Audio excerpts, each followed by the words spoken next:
Hello, everyone. Good morning, good afternoon, and good evening.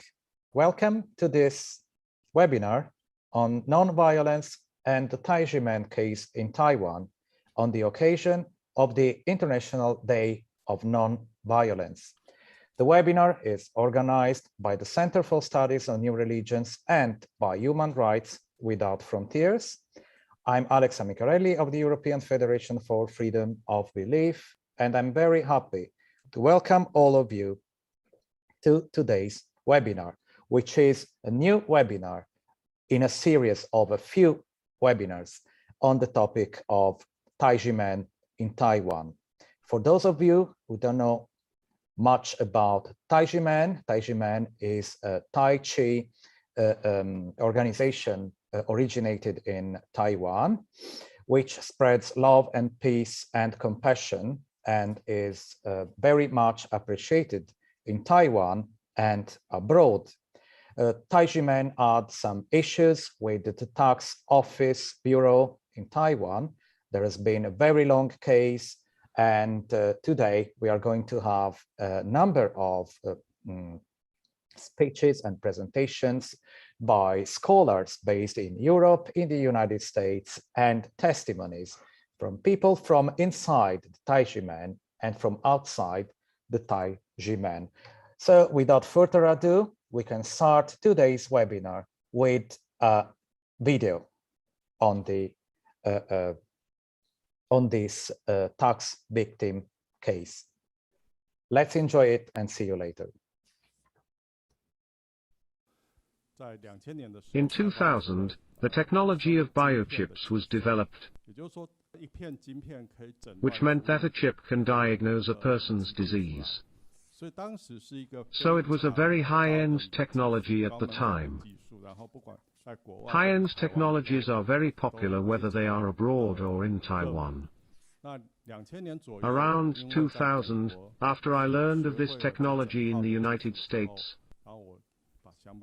I wanted to bring it to Taiwan, so I joined a company in Taiwan in 2000. This technology was brought back to Taiwan. I hoped that it would increase Taiwan's competitiveness. After the company's board of directors met, I asked one of the top 4 accountants in Taiwan to get a visa, and I got approval from the Ministry of Economic Affairs for the visa. All of these processes should be followed through, and as a result, I got the so-called technology stocks.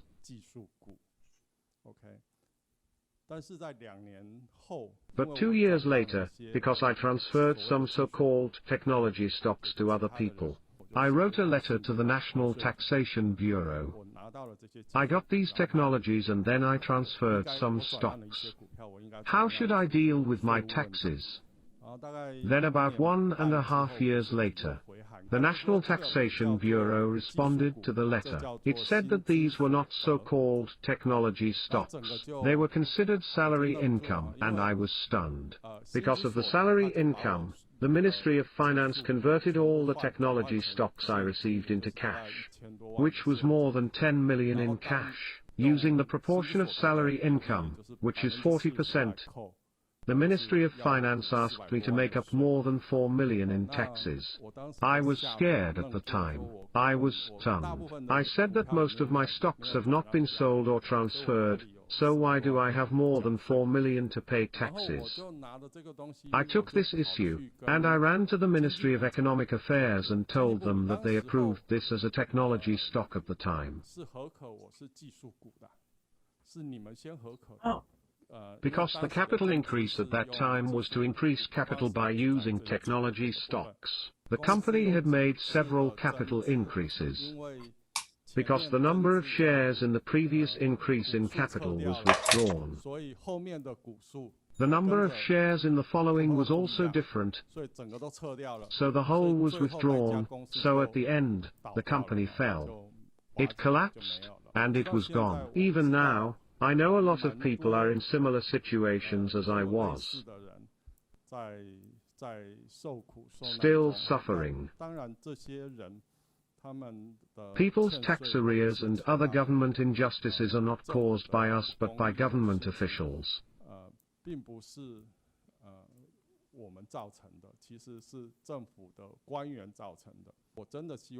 I really hope that the Taiwanese government can think about this issue carefully. After all, most of us come back to Taiwan like me. We all hope that Taiwan is good. We all hope that Taiwan will be more competitive in the international arena. So I think the Taiwanese government really needs more reform. I also hope that friends who are still suffering can persist.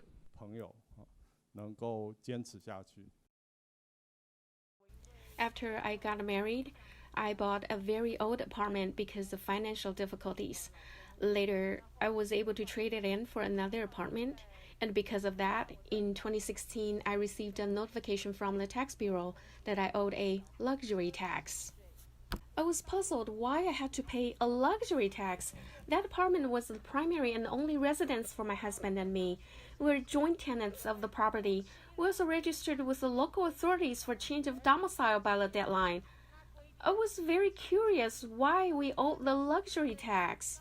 We tried to communicate with the tax bureau several times. Every time the tax bureau would show us various laws and regulations and told me that I still had to pay the luxury tax. It was over $5 million.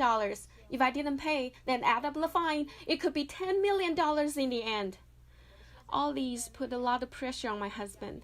Later, he couldn't take it anymore and divorced me. I had to face the tax bills all by myself. During those days, I was constantly looking for help and making appeals, one after another. I felt so overwhelmed. Because of the tax bills, I was so helpless. I wish I had known the Tax and Legal Reform League back then. I blamed myself for what happened in the middle of the night so many times. Why did such terrible things happen to me? I even asked my little daughter, what would you do if Mommy was gone? My daughter replied with tears. Then I realized I just couldn't bear to see her sad. I told myself I had to be strong for her. I had to bite the bullet and keep going. Please help us. The NTB said my husband earned $14.2 million and those needed to pay $1.7 million in tax. But the fact is that he did not earn any money. He was given this tax bill after he went to mainland China. Due to this tax bill, my husband was restricted from coming back to Taiwan. At that time, one of my children was 1 year old and the other was 3 years old. It has been 7 years, and my eldest child is now 10 years old. Because of this tax bill, my husband hasn't been able to spend time with us for 7 years. The NTB knows their wrongdoings, but still are unwilling to correct it. Well, my situation is actually quite simple. In year 2000, my husband had a liver transplant, then coughed up blood. He was no longer able to run the company, and so he had to close the company permanently. Later, my husband went to Chang'an Hospital in Kaohsiung for another liver transplant and then returned to Taipei in 2005. He's very smart. He had many patented financial innovation inventions. On December 31st, 2011, we thought about closing all financial books since the company had been shut down for 11 years. Then out of nowhere, the tax bureau sent us tax bills, one after another. The tax amount totaled about $4 million. My accountant said to us with a sigh, "There's no use to fight, just pay it." We struggled to come up with $4 million and pay the bill. The tax bureau now thought we were rich. Then a horrible thing followed. The company has not been operating, and so there were no invoices. But the tax bureau said we owed sales taxes and undistributed surplus taxes that totaled $70 million this time. We didn't think it was fair, and so we decided to appeal. We sold stocks and did whatever we could and came up with $30 million. Now we could appeal. My husband was the first convener of the Amnesty International. Even Ting-Yu was once his follower. And I had been reporter for the China Times, editor-in-chief for 5 magazines, and even the project leader for the Hakka Fengyuan movement. Even people like us could be bullied by the government, let alone other people. Before I came here, I checked the tax code. Article 21 and confirmed the tax bill can only be issued within 5 years of operation of business. No tax bill should be issued after 5 years. Under other circumstances, 7 years maybe. But it had been 11 years since our company closed down. The government gave no explanation, nor did they allow my explanation. What kind of government is this? Some may wonder if the government only bullies those who seem weak. I am not weak. I can stand, I can speak up, and I can also write. My husband and I specialize in fighting against injustices for people. We never expected such injustice would be inflicted upon us. That's why today I want to bravely stand up. I want to write about these injustices in simple sentences so more people will understand. We hope Taiwan will get better and better. Thank you all. March 30th this year, only when the clerk came to my house for the handover did I know that my house has already been auctioned off, just when I was totally oblivious to this. Suddenly I received this devastating news. Therefore, I will never forget or will always remember their loathsome behavior when they came to my house for the handover, when I was begging them. They didn't even want to talk to us. They showed a very disdainful look. This is the first time in my life to see the harsh feelings of officials towards the people. I have no father since I was a child. My mother raised 6 children. My mother is very devoted. The day when I saw my mother talking to them, she was pleading with them. That kind of disappointment, really, my tears welled up. Why couldn't I give my mother a good life? Why did I let my mother bear such inexplicable disappointment and loneliness? Just when I was very, very disappointed, I saw the enforcement agency showing the media something that had nothing to do with this execution, saying that I was behind on health insurance premiums and taxes. They also deliberately attacked me online. Is this what the enforcement agency called human rights, love, and care? As the day of handover approaches day by day, as I read the constant abuse towards me on the internet, I once went to the seaside in the middle of the night and silently stared at the sea until dawn, before returning home, feeling helpless.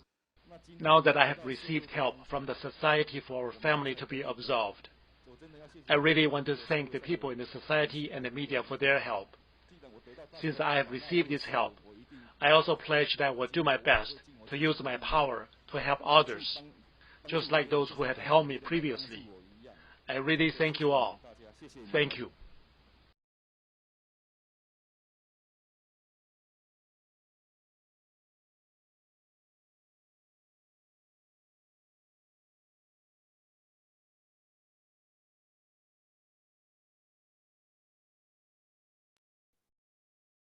I don't know if you could hear me. I was saying this is another moving video today. Those of you who could attend previous webinars in this series about the Tai Ji Men case had a chance to watch other testimonies and a lot of information about the this case in Taiwan. And today's video adds some more bits to show the awfulness of this whole thing happening to these peaceful people in Taiwan. Without further comments from me on this, I'm very happy to introduce the panel of experts on this topic today. We have 4 speakers in the first panel, which will be followed by a round table. We should be concluding the webinar in the next less than 2 hours from now, 1 hour and 45 minutes. This is just for let everyone know about this. So the first speaker is Professor Massimo Introvigne, founder of CESNUR, Center for Studies on New Religions and editor-in-chief of the Bitter Winter magazine. Massimo, the floor is yours. Thank you. Last month, we had a webinar celebrating the International Day of Peace, and also the Shifu of Tai Ji Men, Dr. Hong Tao-Tse, celebrated the International Day of Peace connecting peace, conscience, and non-violence. And he traced back the ideal of non-violence to Martin Luther King Jr. and to the Mahatma Gandhi. In 2017, Dizi of Tai Ji Men served as volunteers at the 18th International Conference of Chief Justices of the World in Lucknow, India. And while going to Lucknow, I stopped in Delhi and visited the mausoleum of the Mahatma Gandhi, celebrating non-violence there. There is little doubt that the modern concept of fighting for truth and justice, avoiding violence, something called Satyagraha, originated with Gandhi. And without Gandhi, we will not have tomorrow an International Day of Non-Violence. Gandhi was a devout Hindu, but he was aware that other religious traditions also promote non-violence, and none more than Jainism, one of the three great religions of India, together with Hinduism and Buddhism. And indeed, ahimsa, non-violence, is the very cornerstone of Jainism. A Jain will not intentionally hurt any living being, and in India and elsewhere, you can see Jain monks walking in the street with masks, similar to the mask we all use for COVID, but they use them before COVID, and their aim is to avoid inadvertently inhaling and to killing the small insects. Jains have also formed organizations to promote ahimsa, non-violence, beyond the borders of their religion. The largest of them is Anuvrat. And I find it very significant that the president of Anuvrat, T.K. Jain, is one of the personalities who rang Dr. Hong's Bell of Peace, Bell of War, Peace and Love. We did it in Melbourne on August 20, 2010. Now, while the religious roots, including those in Jainism, of Gandhi's non-violence are generally acknowledged today, many do not know that his model of Satyagraha was originally developed not in India, but in South Africa, and that the fight against tax injustice, so important for Tai Ji Men, was an essential part of it. And now, a short personal story: when the first COVID quarantine confined all of us at home in 2020, my wife and I had just come back to Europe from New York, and we very much missed the opera in New York, particularly the Met Opera. But happily, during the lockdown, to cheer all of us up, the Met Opera decided to broadcast every week an opera for free internationally. And one of the operas from the Met we watched in our home was Satyagraha, created in 1980 by American composer Philip Glass. Now, that this opera was and remained successful came as a surprise to many, because it's a long opera. It's sung in Sanskrit, a language not many of us know. And Glass is a minimalist composer whose postmodern music is based on repetitive structure. So it's not Verdi or Puccini, you need to like it. And many liked it. In the opera, the characters sing religious songs, mostly from the Bhagavad Gita, which underline that Gandhi's struggle in South Africa was indeed rooted in religion. And we see in Satyagraha, Gandhi, who is a young lawyer in South Africa, awakening to the need of defending the human rights of the Indian community in general, not only his clients. and developing the principle of non-violent protest and resistance. And up in the scenario, you have three presiding spirits, Russian writer Leo Tolstoy, Indian poet Rabindranath Tagore, and Martin Luther King, who of course was not born at the time of Gandhi's protest in South Africa.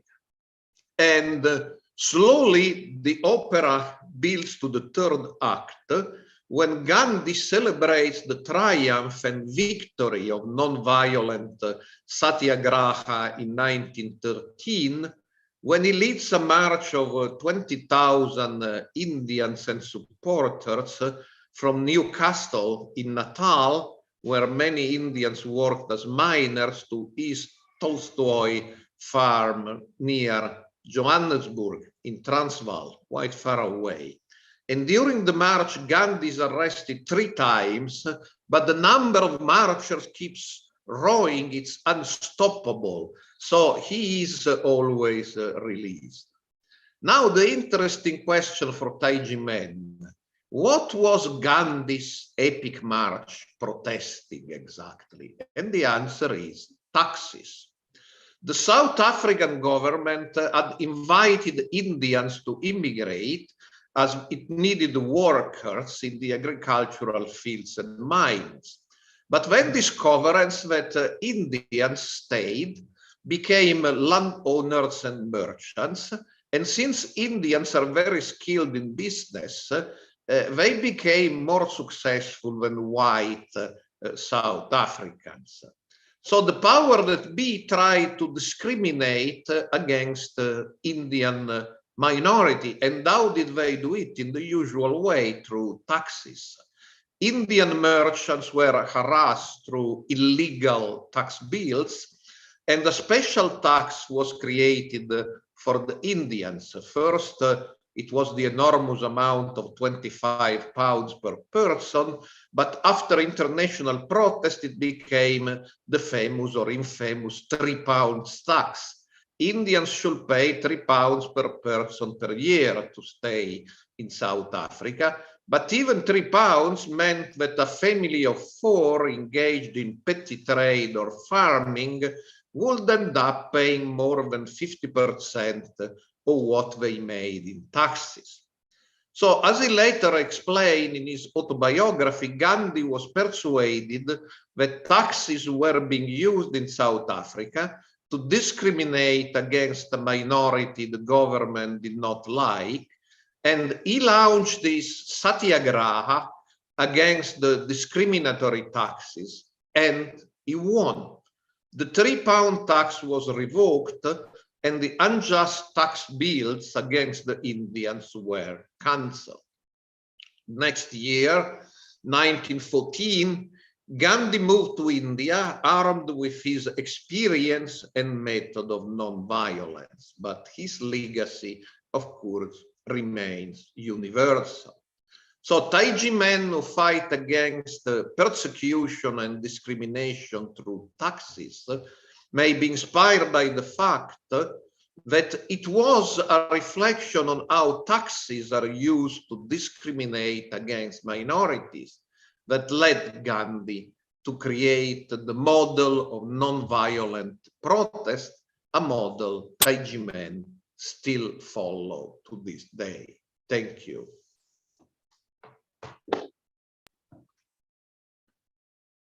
Thank you very much, Massimo, for your review today. It is now my pleasure to introduce the next speaker, Willy Fautré of the Human Rights Without Frontiers, live from Brussels. Willy, the floor is yours. My pleasure to introduce you. Thank you, Alex.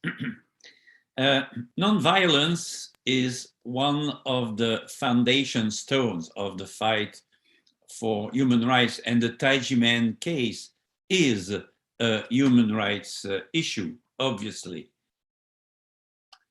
In late August 2020, Taiwan's Tax Administrative Enforcement Agency under the Ministry of Justice and the National Taxation Bureau arbitrarily seized and auctioned properties that belonged to Dr. Hong, the founder and spiritual leader of Tai Ji Men.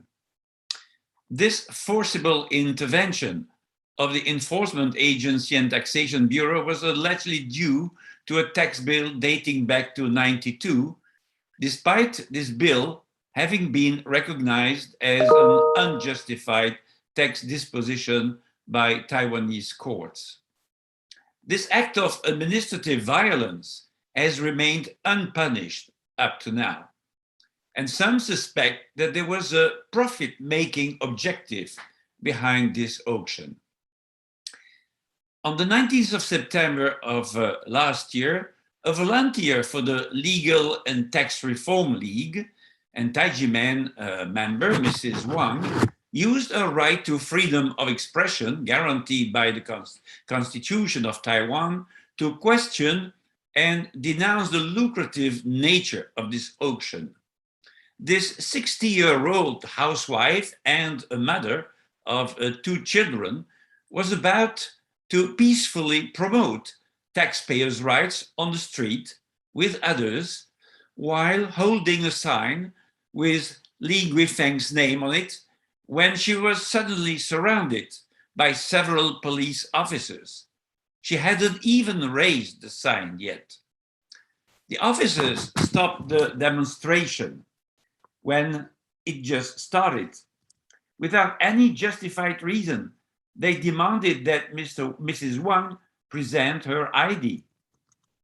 When other volunteers politely asked whether they were in a restricted area where individuals are prohibited from holding signs promoting their ideas and why they were questioning Mrs. Wang, the police did not respond. Instead, they asked that everyone show their IDs and ordered the volunteers to leave. They also threatened that anyone recording the scene will be questioned or detained in the police station for several hours. By disrupting the voluntary and peaceful promotion of taxpayers' rights, the authorities deprived these individuals of their right to freedom of assembly and freedom of speech. The volunteers finally cooperated and provided their IDs. The police officers checked them and didn't take any further action against Mrs. Wang. But 30 minutes later, the police officers surrounded her again while she no longer had the sign with Li Guangfeng's name on it. They searched the bag belonging to another volunteer without a warrant or her consent. One of the police officers discovered a poster with Li Guangfeng's name on it and forced Mrs. Wang to hold it visibly and called her a criminal. Moreover, even when Mrs. Wang and other volunteers asked what crime Mrs. Wang had committed, the police did not tell her at all, and they arrested her directly. They argued that the volunteers went to an area near the residence of a civil servant, Li Guifeng, just mentioned, to slander her by name, which was endangering the personal safety of her family members, allegedly threatening. Although the volunteers didn't know where that civil servant was living, and this accusation was all wrong and unfounded. Mrs. Wang was taken to the Liujia police station in Hubei by more than a dozen police officers without being informed of the charges against her until the investigation. During the interrogation at the police station, Mrs. Wang was treated with complete disrespect. She was accused of publicly defaming a public servant, Li Guifeng, already mentioned. In the meantime, a group of peaceful protesters gathered outside the police station. One of them, Dr. Tseng, former professor of law at National Taiwan University repeatedly asked why they had arrested Mrs. Wang. The police refused to answer, claiming they could not comment on an ongoing prosecutorial investigation, despite it only being a police investigation. Professor Chen accused the police officers of abusing their power and urged them to release Mrs. Wang, as there was no written complaint of her alleged defamation or intimidation. However, instead, the police transferred her to the prosecutor's office. With no regard for her age or nor physical and mental state of health, she was deprived of her freedom and interrogated for nearly 8 hours in the police station and prosecutor's office. She was not released by the prosecutor until 1 a.m., and the prosecutor imposed a restriction on her residence. During the interrogation, many angry volunteers wanted to press charges against the police for illegally arresting Mrs. Wang, but the prosecutor refused to accept them. The arrest caused immense mental and physical distress for Mrs. Wang. After hours of interrogation, first at the police station and then at the prosecutor's office, she fainted and was sent to hospital. A doctor there diagnosed her with acute stress and trauma syndrome. And from this example, you can see that even if you use non-violence, that you can be a victim of violence by the people, coming from the people on the institutions that you fight against. Thank you for your attention. Thank you very much, Willy. And that's the problem: abuse of power, abuse of the institutions. The state that should protect the individuals instead abuses the individuals. This is very sad, especially when it happens in democratic societies. And this kind of behavior is not foreign to countries based in Europe and in other Western areas. And we are particularly concerned that this happens in democratic Taiwan, which long time ago left the authoritarian regime. So we can move on with the next speaker. Thank you again, Willy. The next speaker is Marco Respinti. Marco is director in charge of Bitter Winter and a very busy journalist and writer. Marco, the floor is yours. Thank you, Alex. Nonviolence is a very important topic.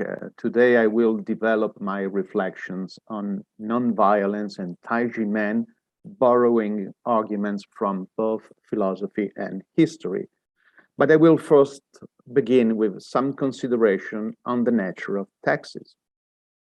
A tax is a tribute that citizens pay to the state in exchange of specific services.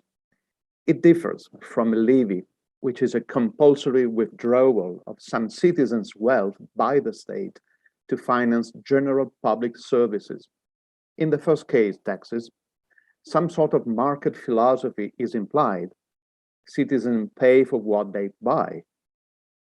Prices may be high, even sometimes unjust, and citizens may object.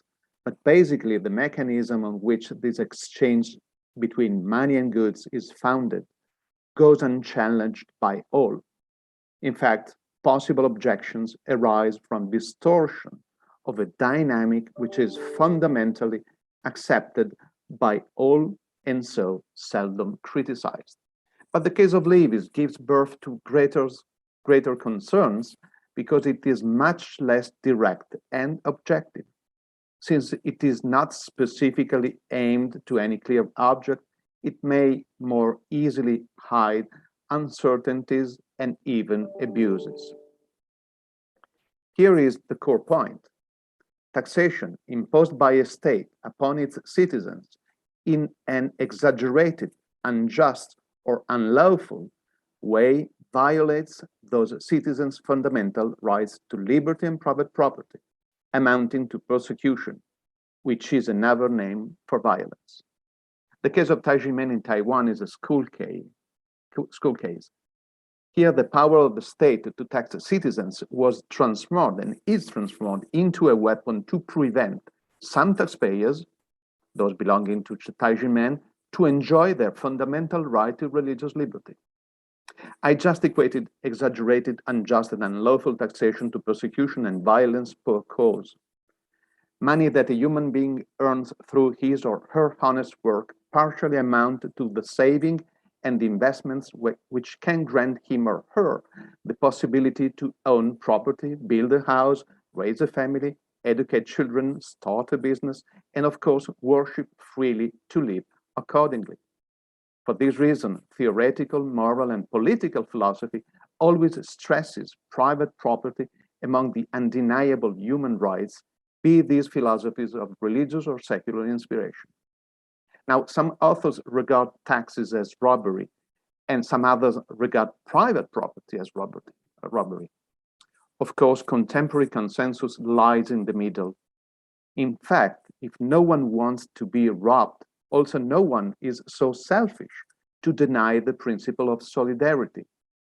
So for taxpayers, the real dividing line is the measure of the fiscal request. So when taxes are too high, when the fiscal burden upon citizens is too heavy, of course it depends on many elements, but one simple point is clearly undisputable. American businessman Dallas Hostetler invented the Tax Freedom Day, which calculates the day in which taxpayers start earning for themselves and stop working for the state. This date, of course, differs from country to country, but in the fiscal year 2018, Italy, my country, celebrated its Tax Freedom Day on June 4th. It is obvious that nearing half of 1 year's income in taxes cannot be considered fair under any sun. And if this is unfair, it is basically unjust. And when injustice is glaring, persecution is behind the corner or already marching. This is what one could call fiscal persecution by default. It means that the overburdened citizen is persecuted per se by a state system that curtails his or her economic freedom as an effect of a malfunctioning or inefficient or corrupt machinery. But there is another form of fiscal persecution and much more serious. It comes when the state voluntarily imposes high costs on its citizens' lives to positively limit their freedom for the sake of controlling power. This is a creeping absolutistic or even a tendentially totalitarian approach, typical of those democratic societies that do not truly value the liberty of their citizens. Absolutistic and totalitarian regimes do not need to mask their tyranny. They just impose it on their own citizens. Instead, those democratic societies that do not really value the liberty of their citizens need to act in disguise. Fiscal pressure is one of the aspects of administrative persecution that democratic society, in name only, favor to control their citizens. Administrative persecution comes when the state and its agencies, both national and local, obstruct the free exercise of their citizens' right to life, private property, speech, assembly, and worship through a plethora of rules and norms, mostly useless, that really aim at discouraging them to live freely and responsibly. Let me return to the Tai Ji Men case. This religious group has not only faced a daring administrative persecution for a quarter of a century, but the particular form of administrative persecution that Tai Ji Men suffered and suffers is openly unlawful, being based on accusation repeatedly demonstrated as false by many courts of law and nonetheless continuously inflicted on Tai Ji Men, Hsieh, and Dizi. Within the broad scenario of general administrative persecution, fiscal persecution looms, in fact, large and chief. But in face of administrative and especially fiscal persecution, it is morally just for citizens to resist and react. There is one aspect that makes administrative persecution and especially fiscal persecution and particularly distasteful. Again, the school case of Tai Ji Men illustrates it perfectly. Using personal money and energy for an unlawful aim, a government or some of its branches or some of its officials waste a huge amount of public resources that could and should be employed for better goals, benefiting the common good of the society. And since public resources are made available by the taxes paid by taxpayers, at the end of the day, the state or some of its branches or some of its officials results guilty of multiple robbery and multiple suffering for its citizens. And the sorrow endured by Tai Ji Men and the seizing of this group private property fully demonstrates it. The most powerful country in the world today, and perhaps in all history, the United States of America, was born out of a fiscal revolt. In 1770s, the slogan that resounded in the Continental Congress, but also in cities and villages, as well as in churches, was "No taxation without representation." The American colonists didn't mean that taxation is unjust per se, but that the right of the British Parliament to tax Americans should have gone together with an adequate political representation of Americans in Westminster. Historians believe that more or less 1/3 of the American colonists shared the claim of the Continental Congress, 1/3 took the side of London, and 1/3 remained indifferent. We may never reach the mathematical truth on this, but one thing is certain: the vast majority of Americans favoring the line of the Continental Congress aim precisely at what their slogan said: gain adequate political representation in London to continue enjoying the benefits every subject of the crown enjoyed, along with their own American peculiarities, the key to everything being a much more acceptable taxation. For good or for bad, at the end, the American colonies seceded. But what truly matters here is the double-folded aspect of the resistance to tyranny, especially fiscal tyranny within a democratic society, that those Americans of old displayed. The first aspect to be considered is that the American colonists' claim against the tyranny of taxation was, of course, political in nature, but also strongly religious. That is to say that religious liberty is the true core business of resistance against fiscal tyranny, for indirect that is or may appear. After all, it is no secret that the Americans found their political freedom upon religious liberty, understanding the latter as the first and core political human right. This principle is enshrined in their Bill of Rights attached to the country's federal constitution, but is deeply rooted in a tradition of colonial self-government that London had for a long time granted but lately denied. Secondly, and finally, the history of the revolt against taxation tyranny from which the United States were born serves as a paramount cautionary tale. The theme here is the form and limit that resistance and reaction to fiscal tyranny should take for keeping claims within the boundaries of justice and help construct a better, peaceful society, not to trigger a revolution. As said, most of the American patriots didn't think to independence, but independence came. The cause was much more British stubbornness than the Americans' will of succeeding. Traditionally, protests against unbearable and tyrannical taxation have been pacific, the average, most extreme version being civil disobedience.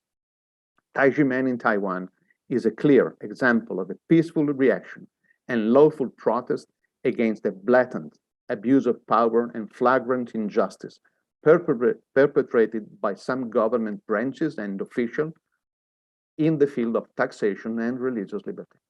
But the state should always aim at preserving social stability and thus pursue fiscal justice. To achieve this goal, a state should always face social problems before they burst out and eliminate every cause of social litigation. This is a basic moral duty of a state, and the state should always be the first of the two litigants to act for conciliation, because the state has such an immense power in comparison to its citizens that every misdeed of the state, even the minor, is automatically magnified.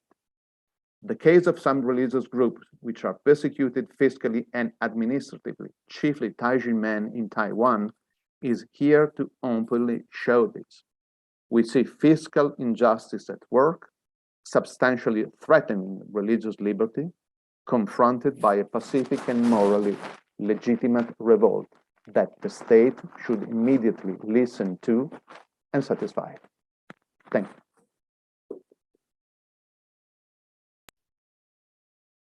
Thank you very much, Marco, for your presentation. Before moving on, let me quote one of my most favorite philosophers and psychologists, Carl Gustav Jung. Carl Gustav Jung said, "Where love rules, there is no will to power. And where power predominates, love is lacking. The one is the shadow of the other." In the case of Tai Ji Men in Taiwan, the tax case is a clear case of lack of love, abuse of power, which must be stopped.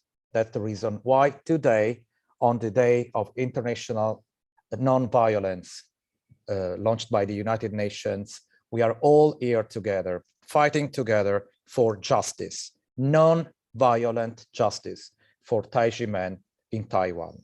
Thank you again, Marco. It is now my pleasure to introduce Camelia Marin. Camelia Marin is Deputy Director of SOTERIA International, an organization based in Denmark.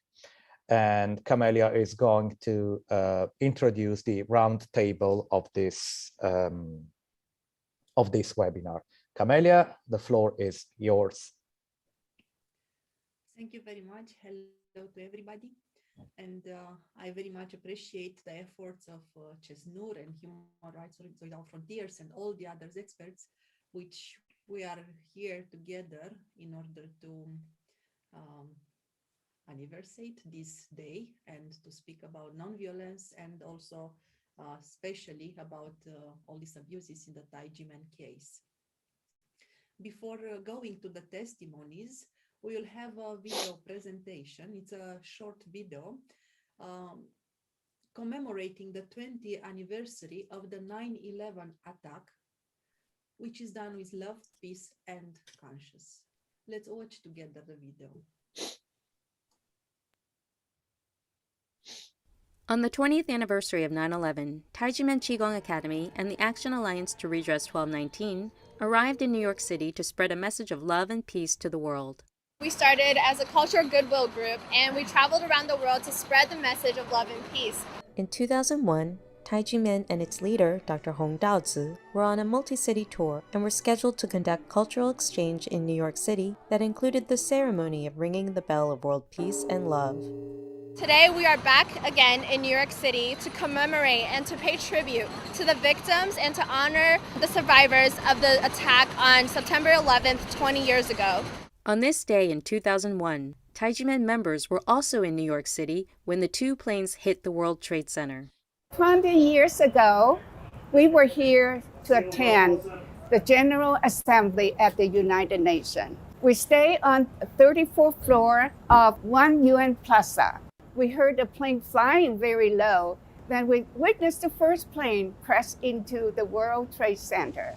And around 9:04, and another plane crashed into it. So we knew that it was not an accident at all.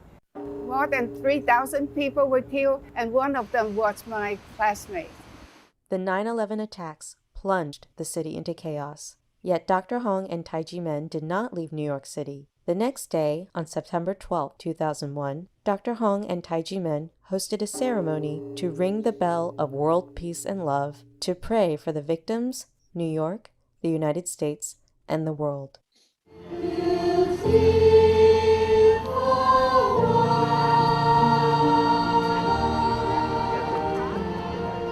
Now, 20 years after 9/11, Tai Ji Men members also reflect on their own activism, which includes their ongoing pursuit of justice from Taiwan's government. The case started in 1996 by Prosecutor Ho, with illegal indictment and falsified evidence against Tai Ji Men, and also illegal tax against Tai Ji Men.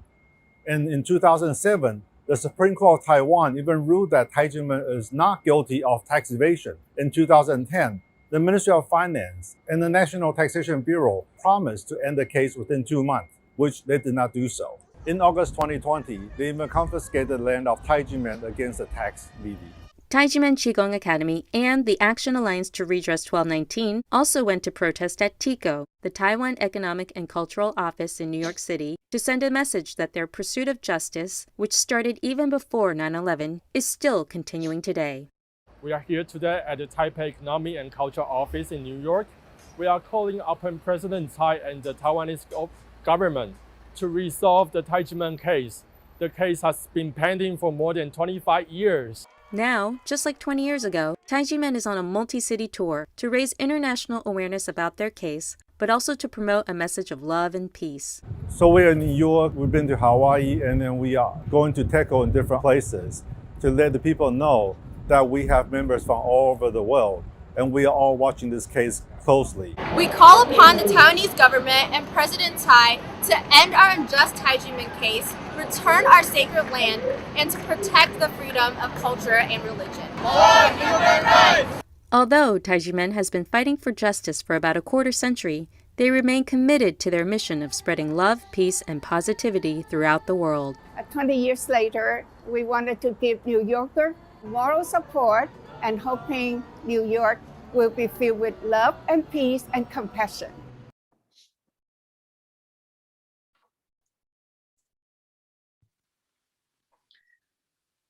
As we could see, also Tai Ji Men Dizi raised concern upon the situation of their case and how actually after more than 24 years, the case is still pending, not because of the judicial perspective, but just because of the tax persecution.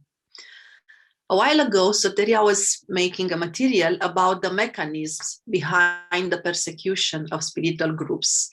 And one of the first steps in order to, let's say, to stop such persecution and to balance the persecution, to counterbalance the persecution, was to make testimonies.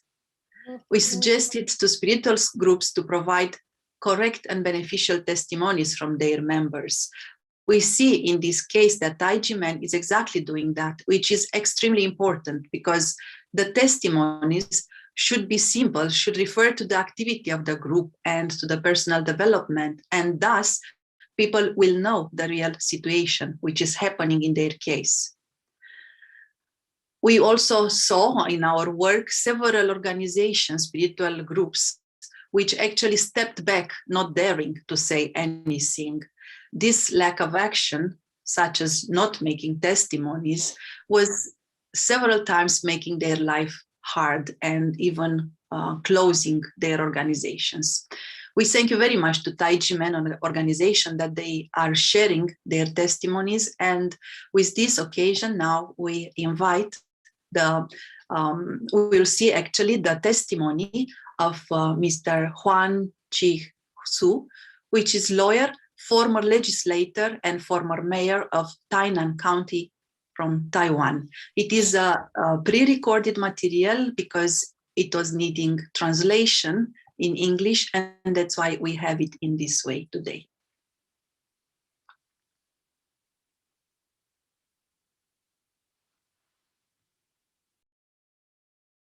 Moderator, fellow experts and scholars, and the friends watching online. Greetings. It's been 25 years since the Tai Ji Men case happened. Until today, we are still working on redressing the case. Taiwan claims to be a country of democracy, human rights, and rule of laws. But the Tai Ji Men case of injustice has been the biggest irony, and a living proof of human right persecution. 25 years ago, the Tai Ji Men case made a global sensation. It was also a huge incident in Taiwan. Eventually, the criminal case was ruled not guilty. It did not constitute any tax evasion. The criminal case had lasted for 11 years. 11 years was a very long time. Many people undergoing the criminal case collapsed in 11 years. Some died in less than 11 years before the case was redressed. Normal people cannot bear huge stress when facing the long judicial process and have depression and mental illness. Eventually, the criminal case was resolved. However, during the painful process, the control yuan even twice corrected the prosecutor of the Tai Ji Men case at that time. All because of prosecutor Ho Quan Ren, who made several mistakes handling this case. But until today, prosecutor Ho has not been held accountable for any of his mistakes. This is the flaw of the judicial system in Taiwan. Unlawful judgment, illegitimate prosecution, illegal detention, illegal seize are not problems when government officials cover for each other. This is the flaw in our prosecutors' evaluation system that there is not yet a way to mitigate. When prosecutors make mistakes, they still get to keep their positions as juries, as prosecutors. This is the reason that the evaluation system of the judicial law is the main problem to be reformed. The criminal court has ruled Tai Ji Men not guilty and no tax evasion, but the Taxation Bureau disregards the ruling of this case, continuously giving people a hard time. In principle, when the criminal court has already determined the fact that Tai Ji Men did not owe any tax, the Taxation Bureau should follow the verdict, and it should correct the tax bill automatically. However, the Taxation Bureau still sticks to its confirmed facts and sanctions for 14 years. 14 years later, when Tai Ji Men won the administrative courts for the years of 1991, 1993 to 1996, and the Taxation Bureau finally corrected the tax bills to zero for these years, the Taxation Bureau still kept the tax bill of 1992 uncorrected because of the confirmed verdict. However, although the verdict is rendered, a responsible government should take the initiative to correct the tax bills based on the same facts and nature of Tai Ji Men. It should not keep the incorrect verdict and continue to impose the sanction after acknowledging their mistakes. The result of this reinforcement has turned the Tai Ji Men headquarters for self-cultivation into a state-owned property. If this government is responsible and respects its citizens, it should have taken the initiative to correct the mistake. This is a very important value to uphold. After so many judgments on the same case, there was not one legitimate reason to tax. Of course, they should correct the mistake. However, not only were the tax officials not willing to correct the mistake, neither were the administrative officers, ministers, deans, or the president. They did not have any common decency, sympathy, or empathy. While we think Taiwan is a democratic country, this case exemplifies the exact opposite of democracy, violates human rights, and is a complete humiliation. From this case, we have also seen that the legal tax system is unreasonable. For example, in order to enforce the tax bill of the year 1992 last year, the Administrative Procedure Law must revise Article 276 of the Administrative Procedure Law. It is said that in the current administrative litigation, as long as 5 years after the judgment is confirmed, no matter how much the people are wronged, even if there are new facts and new evidence, it is determined that the case cannot be brought for retrial within 5 years. To this day, the case has not been resolved. In this case, when the people of the criminal procedure law are wronged, there is no limit on the number of years for retrial. However, as stipulated in Article 276 of the Administrative Procedure Law, you must be subject to a 5-year limit for retrial of administrative litigation. 5 years after this verdict, you will not be able to file a retrial. Even if you have a grievance, you will not be able to raise a retrial. I think this is very unreasonable. Hsieh's government claims that it attaches great importance to human rights, and this year, the National Human Rights Commission has been set up under the Supervisory Court. When people are illegally violated by public power, as long as the judgment is confirmed for 5 years, they will not have any opportunities for a retrial. This is a serious violation of all people. I think this is a typical unreasonable system that violates human rights. It should be actively revised. There was an amendment to the Tax Collection Act this year, but there is a very important provision in the amendment to the Tax Collection Act. That is, before the tax case is appealed for review, the taxpayer must pay half of the taxed amount. The judicial interpretations by the Grand Justices declared this provision unconstitutional and amended it. However, they created another provision. If you want to appeal the case, you must pay half of the tax bill, otherwise you can't stop the tax agency from enforcing the collection. Therefore, if a property can be auctioned right away due the tax bill, we also consider the enforcement a serious violation of people's property rights. This time the Tax Collection Act was revised from 1/2 to 1/3. which seems to have made some progress. But in fact it should not be allowed. According to the spirit of the civil law, providing a guarantee should be good enough. As long as there is a guarantee, the government won't have to worry that the tax won't be collected because there is a guarantee. So basically, even if you change it from 1/2 to 1/3 after the amendment, we still think it is still an unconstitutional act, violating people's property rights. Therefore, I suggest that in this revision of the act, everyone should promote the required payment of 1/2 or 1/3 be abolished, and a guarantee would be enough. As long as the guarantee is provided, it can be exempted from enforcement. I think this is a good opportunity to correct this while we are revising the act.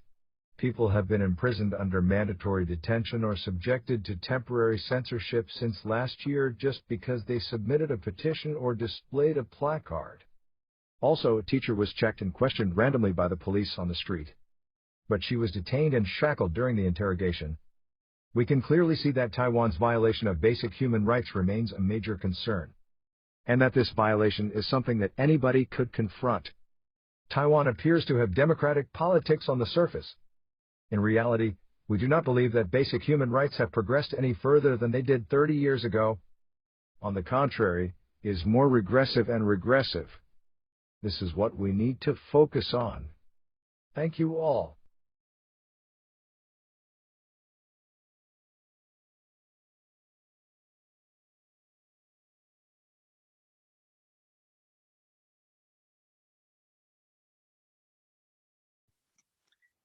And thank you to the first expert from Taiwan. And now we'll move to the second expert, which is presenting further, Mrs. Mei Yuan Huang, former revenue officer from Taiwan. It is also pre-recorded material from the same reason to have a very easy understanding in English. The set of guidelines for tax collection bonus is merely an administrative rule, not a law or decree. When a government agency creates a rule and sends it to the Ministry of Finance for approval, it will be sent to the Executive Yuan, which will publicize it and make it official, once it has been authorized by the Ministry of Finance. Everyone, including high-ranking officials, wants to advance in their careers and earn more money. The officials are concerned about their job performance because it affects their future. Their subordinates follow their lead because they care about their job success. A bonus is awarded based on job performance, and the amount of bonuses awarded is not even close to what tax officers obtain from bonuses for collecting tax penalties. After legislator Ting-Yu proposed to abolish the bonuses for collecting tax penalties in 2003, some guidelines for tax collection bonuses were changed in 2005. Chang Shengford, the then chief of National Taxation Bureau of Taipei, once said, "A tax officer's salary is not enough to maintain integrity." Of course, some people would want to get tax collection bonuses and allow tax officers to get the bonuses. I think this bonus system should be abolished completely. Because all tax information has already been digitized, verifying it with computer programs is simple.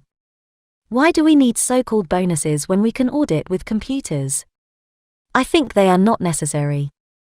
One of the performance evaluation criteria is the audit of cases of tax code violations, for which tax officers can be double rewarded, which is also a major loophole.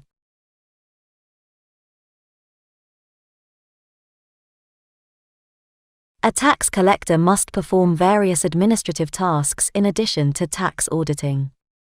Every year, his or her performance will be assessed. If the job performance evaluation is included, he or she will receive a bonus based on job performance after the evaluation. Tax officers are reviewing cases, and if they do so well, they will receive high-performance evaluations, and high-performance evaluations will result in significant bonuses for collecting tax penalties. In addition, the bonus system can be used by all employees in the Taxation Bureau. Workers at the service counter, for example, are evaluated depending on the number of people they serve and the number of consumer complaints they receive each year. Anti-corruption officers are responsible for monitoring and investigating corruption cases.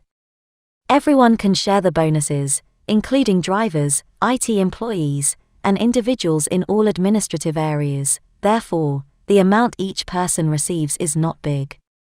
However, the total figure is huge due to the vast number of people that split the bonuses. As a result, we still have to set aside a significant sum for the annual bonuses, which are largely meaningless and have not improved the quality of service. They should be completely removed.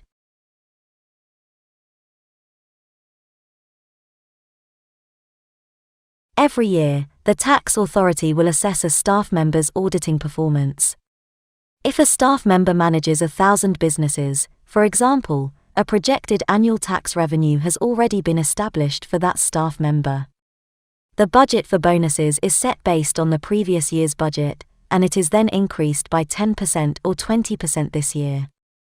If the economy is sluggish, tax revenue will suffer as a result.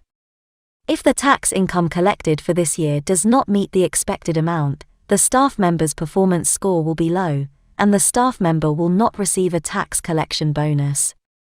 As a result, individuals in high positions will encourage their employees to collect more taxes in order to improve their performance score.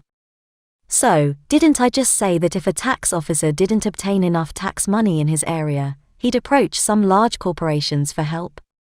He'll ask those huge corporations to pay more in December, and they'll seek refunds in January the next year, claiming that they made a mistake the year before. This way, the previous year's budget will be met, and the tax refund granted the next year will have no effect on the prior year's number. This technique has resulted in what is known as tax overcollection, which is linked to the bonus system. Tax officers must work hard to discover more people and firms on whom they may impose higher taxes in order to meet their performance targets and be included on the so-called list of awardees, from which they can be recognized and paid with bonuses, so it's all connected.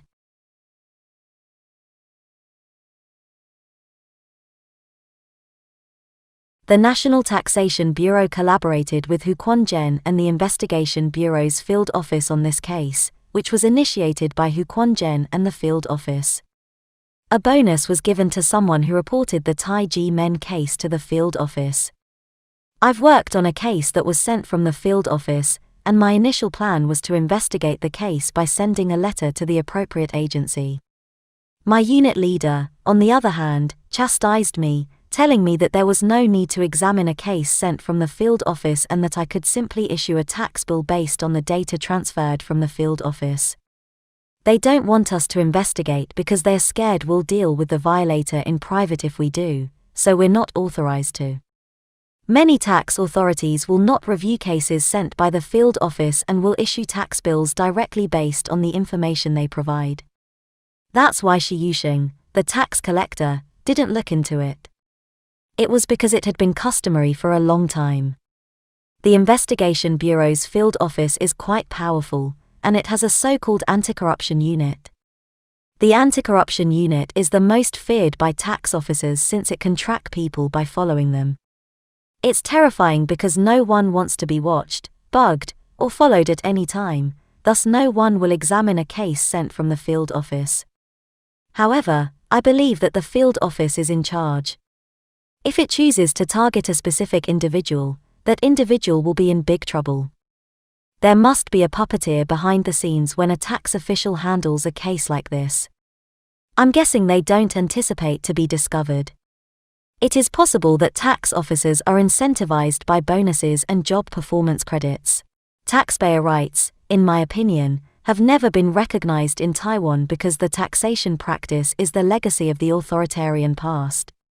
Tax officers, on the whole, have a more authoritarian mindset than their counterparts in other government departments.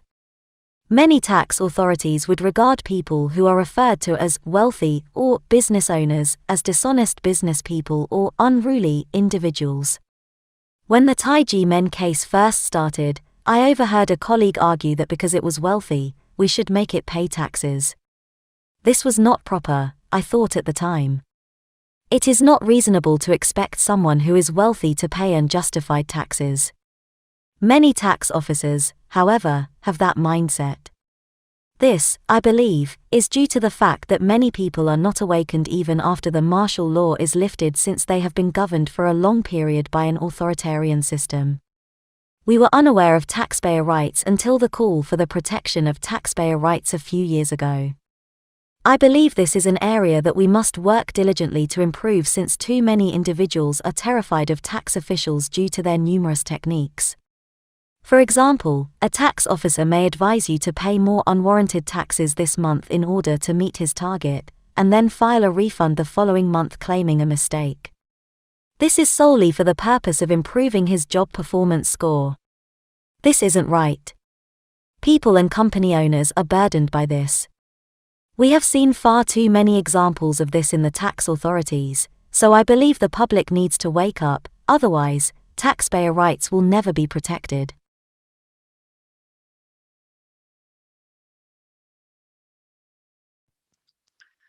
Thank you very much for such a powerful statement. And why not? We can see also in other countries such a system that the state takes, and they are collecting taxes sometimes through unbelievable ways. With this, we'll move to the Tai Ji Men Dizi testimonies, and we invite Mr. Chiu, volunteer of Action Alliance to Redress 1219, Taiwan. And please, let's watch together this testimony.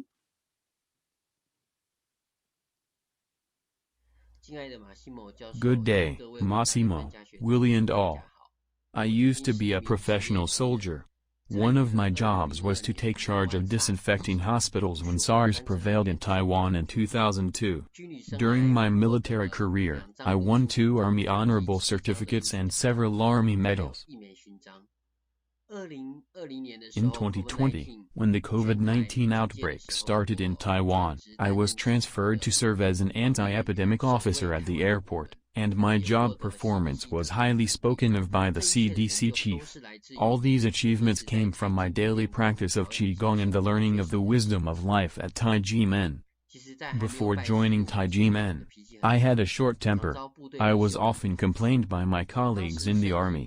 At that time, I was suffering from chest tightness, severe coughing, eczema, skin on hands, digestive problems, and etc. After I practiced Tai Ji Men Qigong for less than half of a year, my health issues improved a lot, and so did my temper. At that time, my father suffered from hypertension, high glucose and high cholesterol. His hands and feet were weak, and he had spots on his face due to kidney problem. He had to be retired due to his health issues when he was not even 60 years old. When he saw positive result of my practice Tai Ji Men Qigong, he joined too. After my father practiced for a while, his body and mind improved a lot. He got to go back to work, and he also quit his 25-year habit of gambling.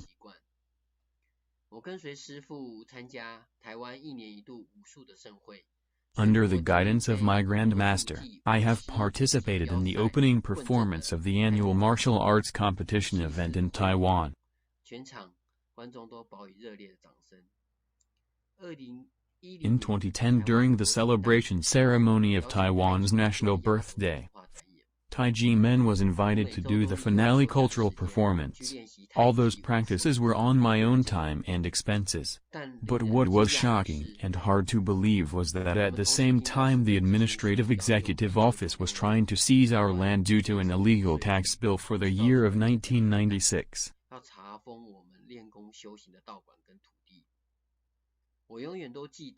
I remember vividly that a group of young brothers would yell, "Love your country, love your family," during their performance. Everyone was practicing and sweating under the scorching sun. When we were about to rush out to start our practice, many could not help but shed tears, because on one hand we had to practice to celebrate our country's birthday, on the other hand our government was going to auction off our land.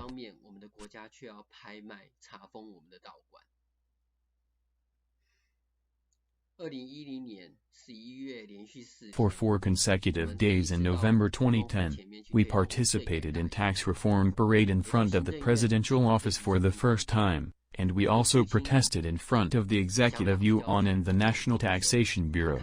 My father was very reserved and conservative. He saw the TV news report of our protest, and asked me not to participate in the protests because I should not fight against my own country. Therefore, whenever I went to protest, I always struggled with pain, because on one hand it was my father's warning, and on the other hand it was the Tai Ji men that I wanted to protect and Taiwan's legal tax reform I wanted to promote. One day in 2011, I met an old friend from the military academy who cared about me very much when we went to the academy. He made a comment that I looked nice and healthy when he saw me. I told him that after I practiced Qigong and Tai Ji Men, my spirit became very good, and my health issues were cured without medicine. My friend immediately replied with a very skeptical look, "Didn't you have to pay $50,000 to buy a hat at Tai Ji Men?" TV news report said so. I felt shocked and heartache upon hearing this. Because in 1996, prosecutor Ho Kwan-jun kept releasing information to the media. During the 4-month investigation, more than 400 sensational serial reports and more than 70 broadcasts on 12 television stations, all of the people of Taiwan immediately had a negative perception of Tai Ji Men. But none of this was true, it was all a vicious lie, and it severely damaged the reputation of Tai Ji Men's master and disciples. This reminds me of a senior media person, Mr. Fan Lita, who once said in a series of seminars on procuratorial reform, take the sensational Tai Ji Men case as an example. After 11 years of investigation, the case was finally acquitted of all charges. They also petitioned for compensation for unjust imprisonment. However, the reported news is very limited, and it is completely different from the mighty scale of the investigation by the prosecution and investigation unit that year.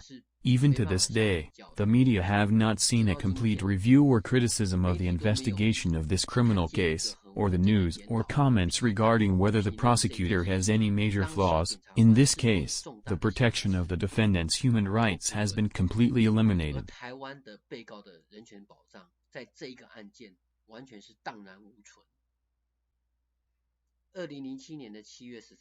On July 13, 2007, the third instance judgment of the Supreme Court of Taiwan determined that Tai Ji Men was not guilty, did not owe taxes, and did not violate the tax collection law, and determined that the gifted money was a gift. Everyone has received state compensation for wrongful prison, which is enough to prove that the state has returned the Tai Ji Men innocence and solemn apology. The 2007 Supreme Court ruling should be observed by courts at all levels, along with administrative and executive agencies, and is very fundamental to the legal profession, said Junji Huang, distinguished professor of the Department of Financial Services and Law at National Chung Cheng University. The National Tax Administration ignored the Supreme Court's ruling and continued to use the falsified tax bills to forcefully auction off the land of TJM and take it back into state ownership. For decades we have been petitioning in front of public offices under the scorching sun and wind and rain from early morning to midnight, sweating and crying. My master taught me that only by persisting in doing the right thing can we help our country and the world. Finally, I am very sad that the gifted money to my master that my father and I gave him was used as a basis for framing my master by a few illegal bureaucrats. What a shame it is. Last year, my father passed away, and before he died, he was not able to see a true vindication of the Tai Ji Men case, which is the saddest regret in our hearts. This is not only about the reputation of the tens of thousands of Tai Ji Men disciples, but also about the rule of law in Taiwan. Over the past 25 years, too much of the people's precious time, national resources, and social costs have been consumed, and the international community and the people have questioned Taiwan's democracy and rule of law, bringing the government's credibility to a freezing point. I hereby call on the Taiwan government to immediately vindicate the fake Tai Ji Men case, return our scared land of practice, and return justice and innocence to the people. Finally, I would like to quote Camus, the French Nobel laureate in literature, who said, "It is when you turn around and face injustice and injustice that you turn from being a slave to being a human being." Thank you to everyone who defended human rights, the truth, and participated from the heart.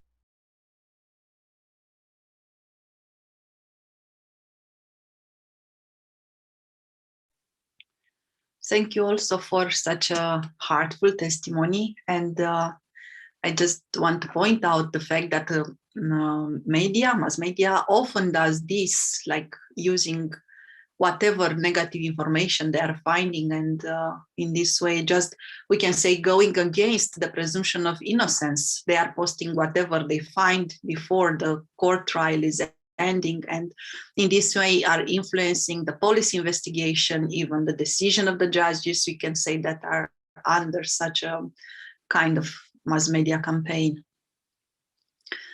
So thank you again for the heartful testimony, and we move now to another Tai Ji Men Dizi, Mrs. Judith Chiu, Channel Director, International Software Company from Taiwan. The floor is yours.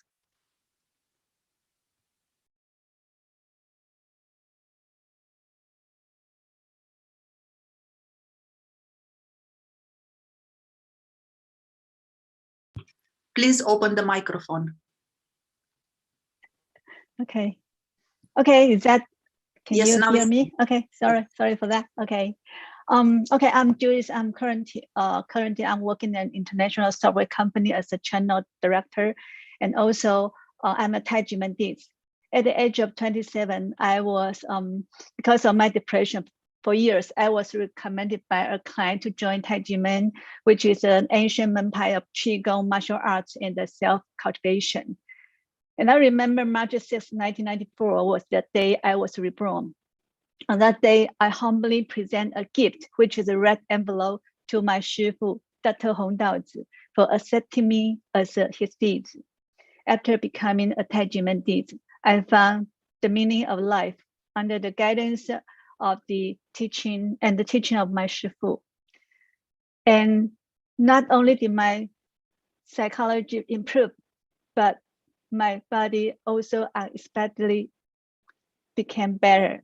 At the same time, even though I could not get pregnant for years, after practicing Qigong for 1 year, I got pregnant and gave birth to my son smoothly.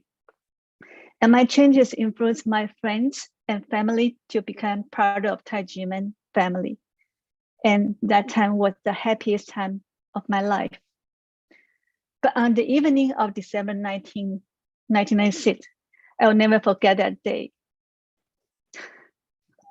While all my family was enjoying family dinner in the living room, I was surprised to see the news on TV that Prosecutor Hou Kuan-ren, along with large number of armed police officers and large number of academy reporters, breaking into Tai Ji Men Academy and taking my Shifu away. The next day, the news was overwhelming and frightening. Hou Kuan-ren continued to spread false information through media, and he fabricated the amount of money, fabricated false evidence, and even accused my big brothers of being the chief instructor, which is ridiculous. From ancient times to present, there have been only 2 words in Tai Ji Men. That is Shifu and Dizi. What is a chief instructor? The television and the media continued to slander Tai Ji Men, and eventually,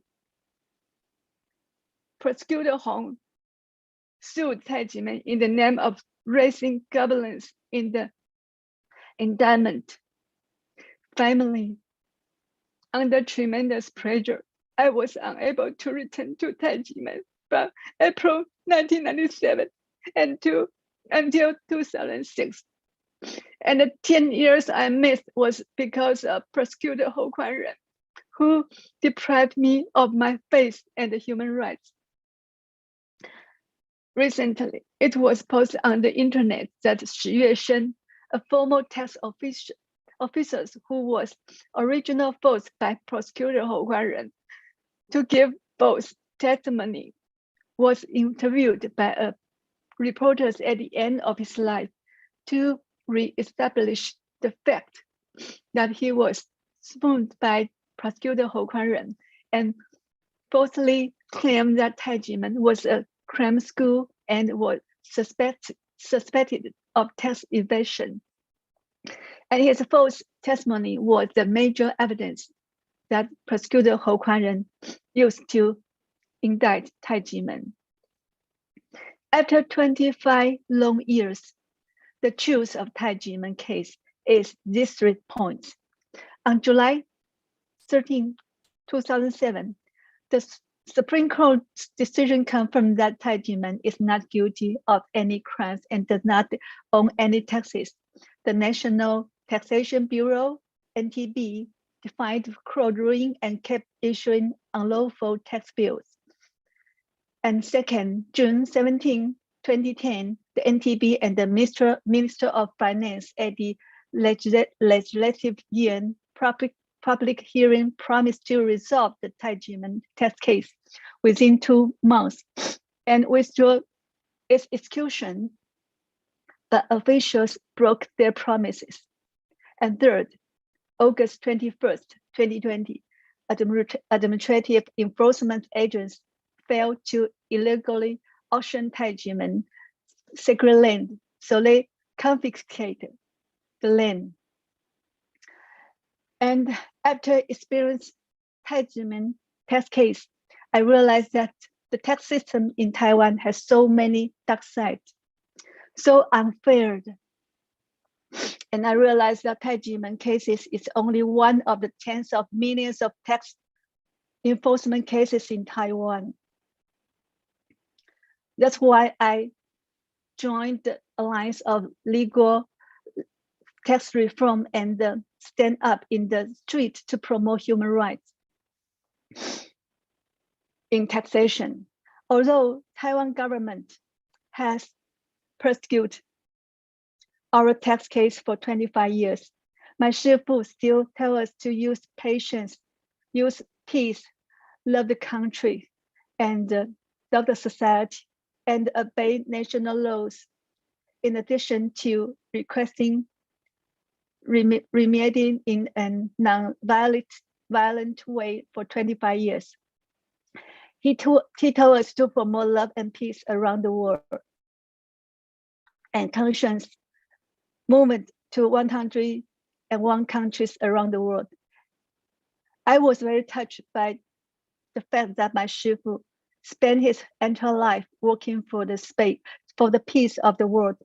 When I see the respect and the admiration, the affirmations of Shifu from heads of the state and the leaders around the world, I was so touched. And in contrast, the prosecution of Tai Ji Men in Taiwan, I feel that my Shifu is truly great. However, our love for the countries and the world will never stop. But as Dr. Massimo, the editor-in-chief of the Bitter Winter magazine, said, it proves that what happened was not a mistake. There was no mistake. It was a deliberate framing of Tai Ji Men cases. And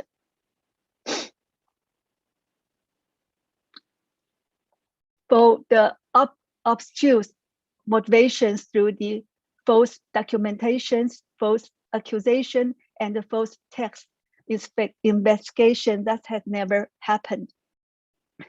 Now, if it is not enough to reopen the Tai Ji Men cases, canceling the 1992 tax bill and give back to Tai Ji Men is sacred land, I don't know what more is needed.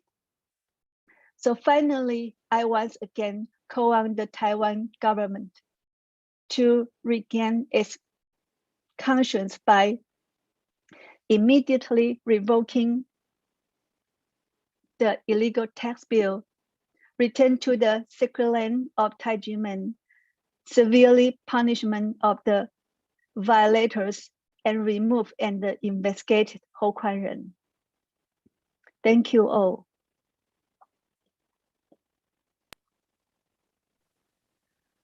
Thank you very much, Mrs. Chiu. It was a good, important testimony to see again how the case developed and which actually was at the base of the case.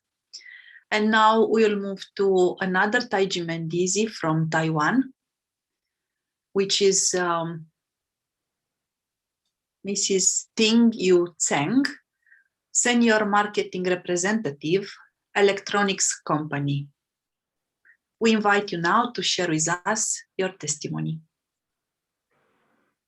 The mic is yours. Thank you, Camelia. Hello, distinguished professors, experts, and guests. I'm Ting-Yu, currently working as a marketing representative in an electronic company in Taiwan. I'm also a Tai Ji Men Dizi. Today, in response to the International Day of Nonviolence, it's my honor to be a part of this webinar to speak up for justice. At the age of 3, my mom brought me to Tai Ji Men. Unlike some brothers and sisters growing up in Tai Ji Men, I didn't participate in many activities of Tai Ji Men, as I spent most of my childhood in China. Nevertheless, I believe it is really a good place. My Shifu, Dr. Hong Daozi, leads us to spread love and peace around the world through cultural exchange, hoping to influence world leaders to do the right things for a harmonious world. Whenever I hear the sound of bell of world peace and love run by influential leaders from the videos and see people's bright smiling faces in Tai Ji Men's events, my heart warms up instantly. Under my Shifu's guidance, I realized that love and peace are just a thought away. A heart full of love can enlighten the hearts of others. When more hearts are illuminated and everyone follows the guidance of conscience, world peace is not far away. This serene and positive energy is what Tai Ji Men has been continuously bringing to this society. However, in my high school years, I learned a cruel fact that Tai Ji Men had been persecuted by unscrupulous officials for a long time. The Tai Ji Men's tax case began with prosecutor Hou Kuanren's illegal persecution under the name of religious crackdown for political purge in 1996 after the first presidential election in Taiwan. Then the National Taxation Bureau, NTB, directly issued illegal tax bills based on prosecutor Hou's illegal indictment and uninvestigated falsified amounts. After 11 years, the Criminal Division of Supreme Court declared all the defendants in the Tai Ji Men case not guilty of fraud, tax evasion, nor violations of tax codes.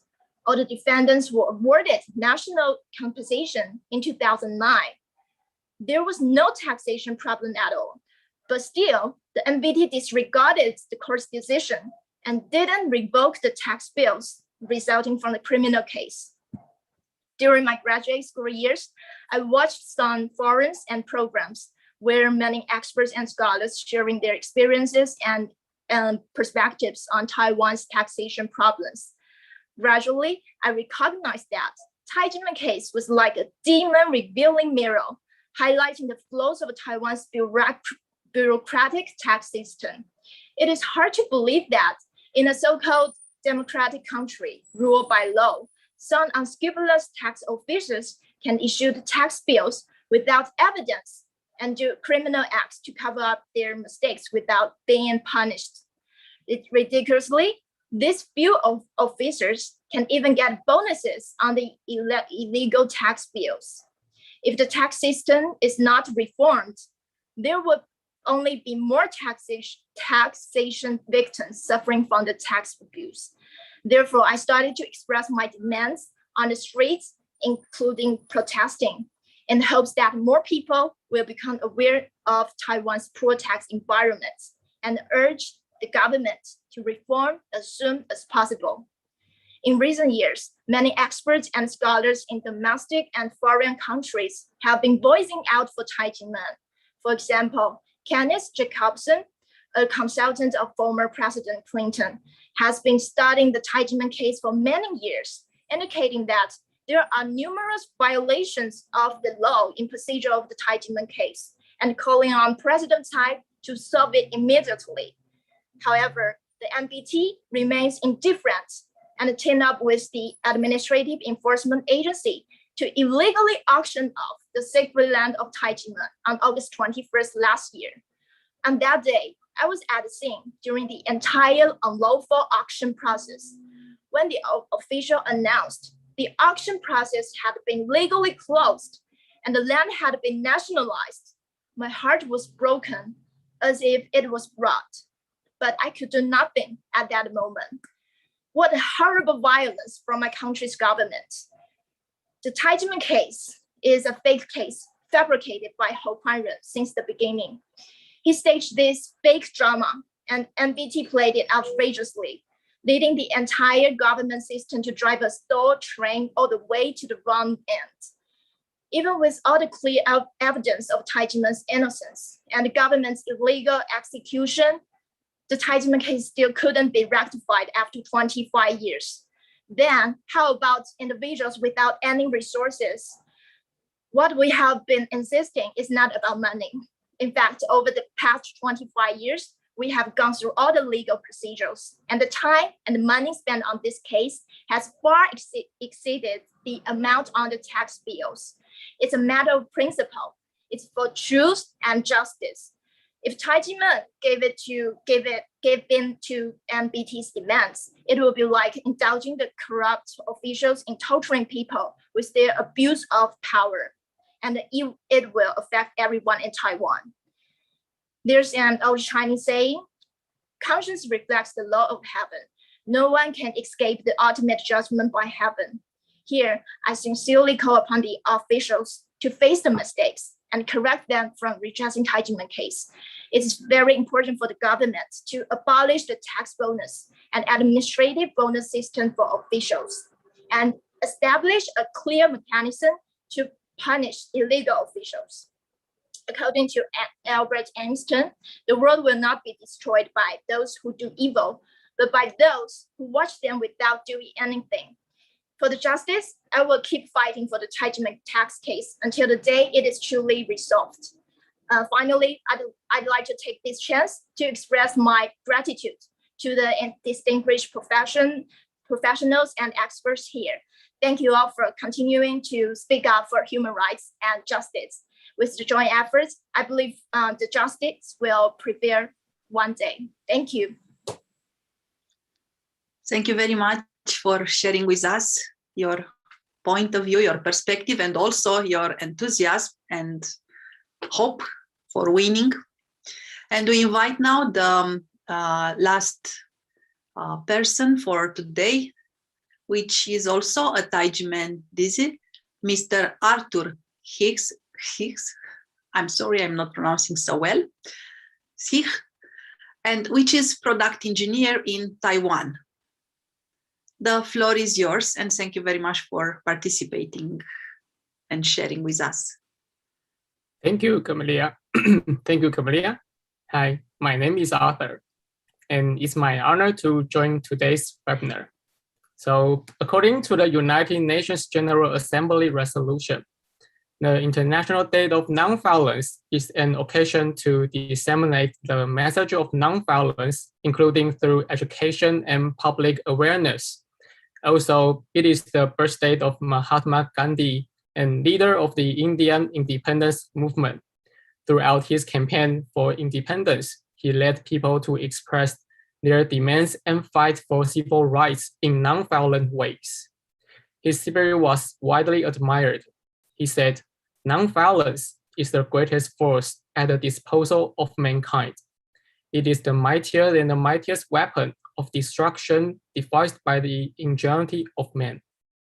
So how do we respond when we are exposed to violence and injustice? Would you seek revenge with intense anger and hatred? My Shifu, Dr. Hong Daozi, instead always teach us to react with love and peace. In 1999, my Shifu delivered a speech, "A Word of One Heart, a Wellspring of Happiness," in San Francisco.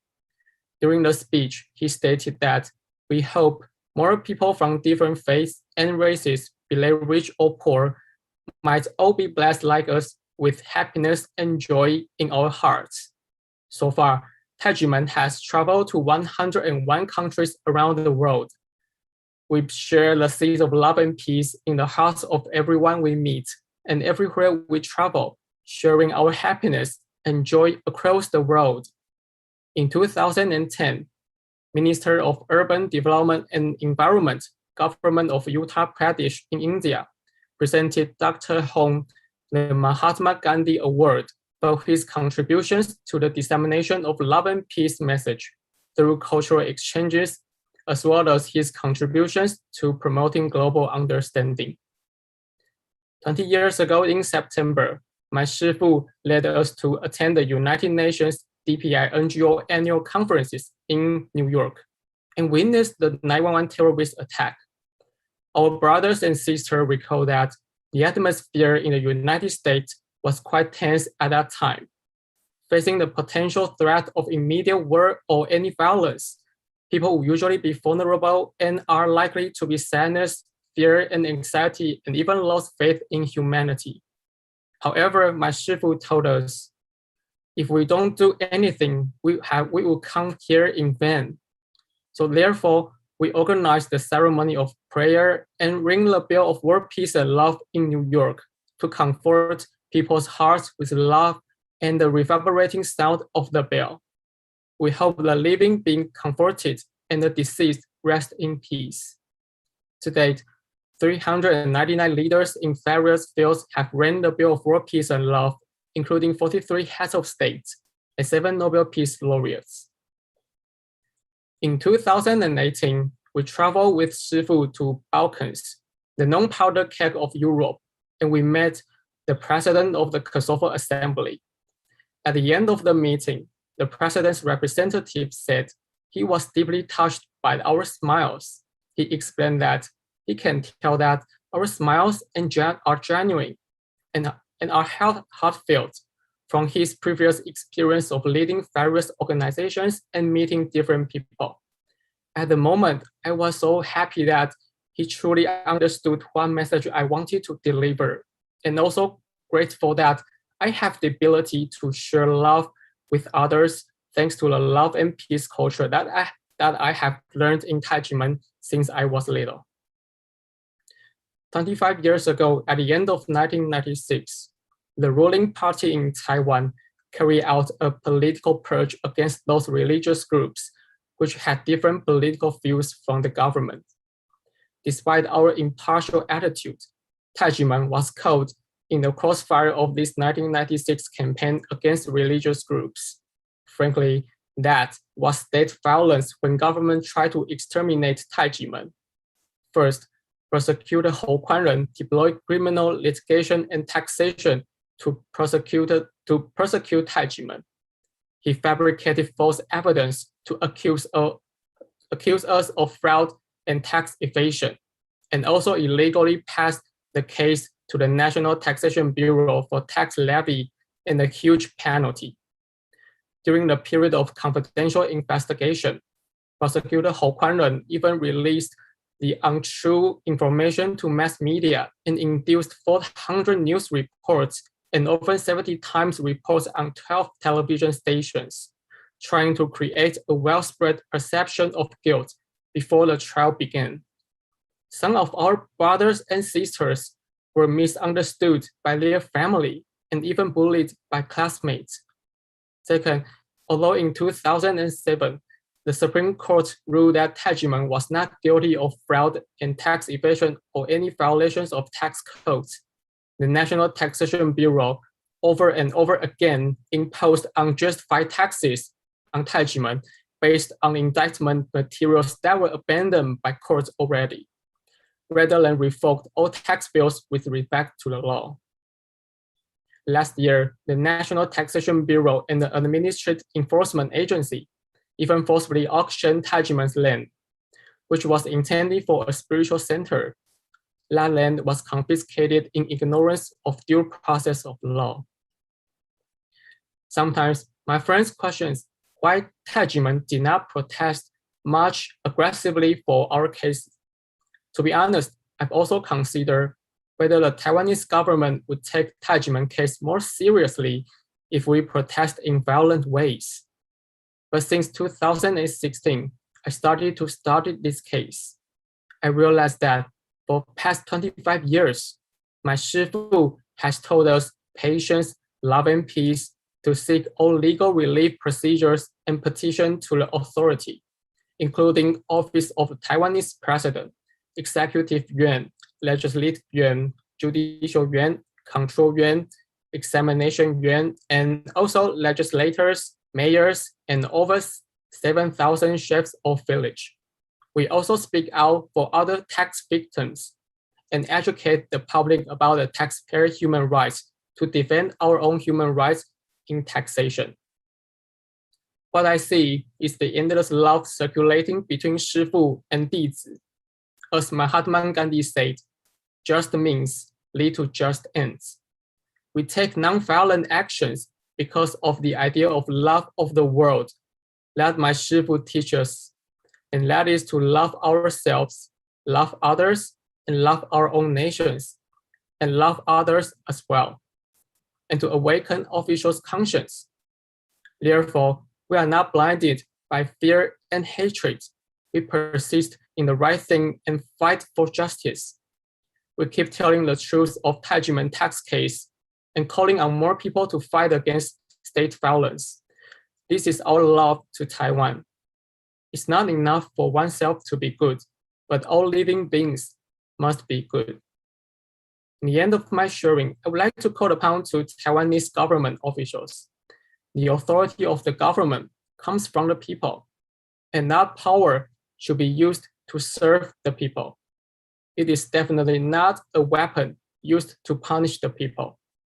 When you make mistakes, we will not overlook it. We will always remind you and take all necessary legal remedies to protect ourselves. We know for sure that when a group is persecuted, it is not an isolated case. When historical mistakes were not corrected, other groups or any individuals will be exposed to the same persecution. We will continue to assemble local and international forces to help the country and to rectify past injustice. Thank you.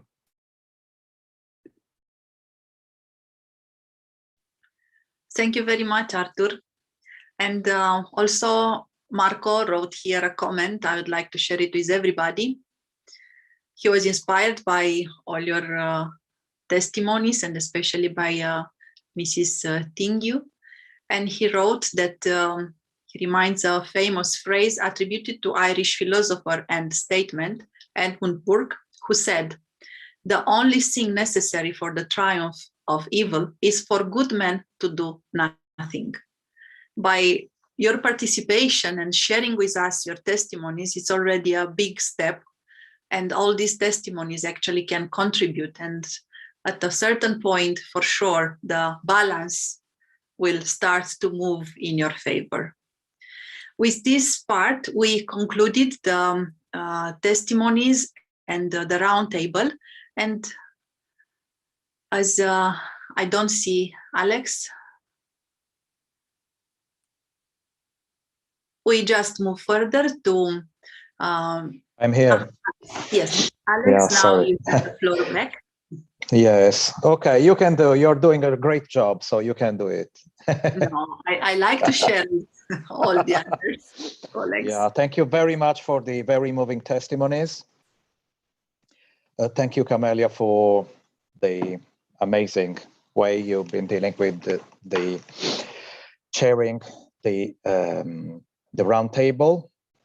We now move on with our lovely Professor Susan Palmer, who is a sociologist, and she's going to make, she's in charge of the conclusion of today's webinar, which we hope everyone enjoyed. And then at the end of the webinar, there will be a short video as conclusion of the conclusion.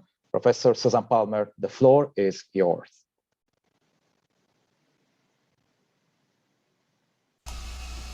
Can you hear me?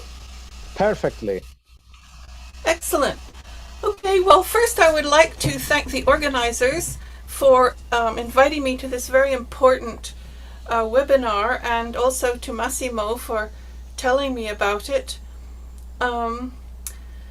Now, when I first thought about coming, I thought, well, I don't speak Chinese, and all the documents are in Chinese, and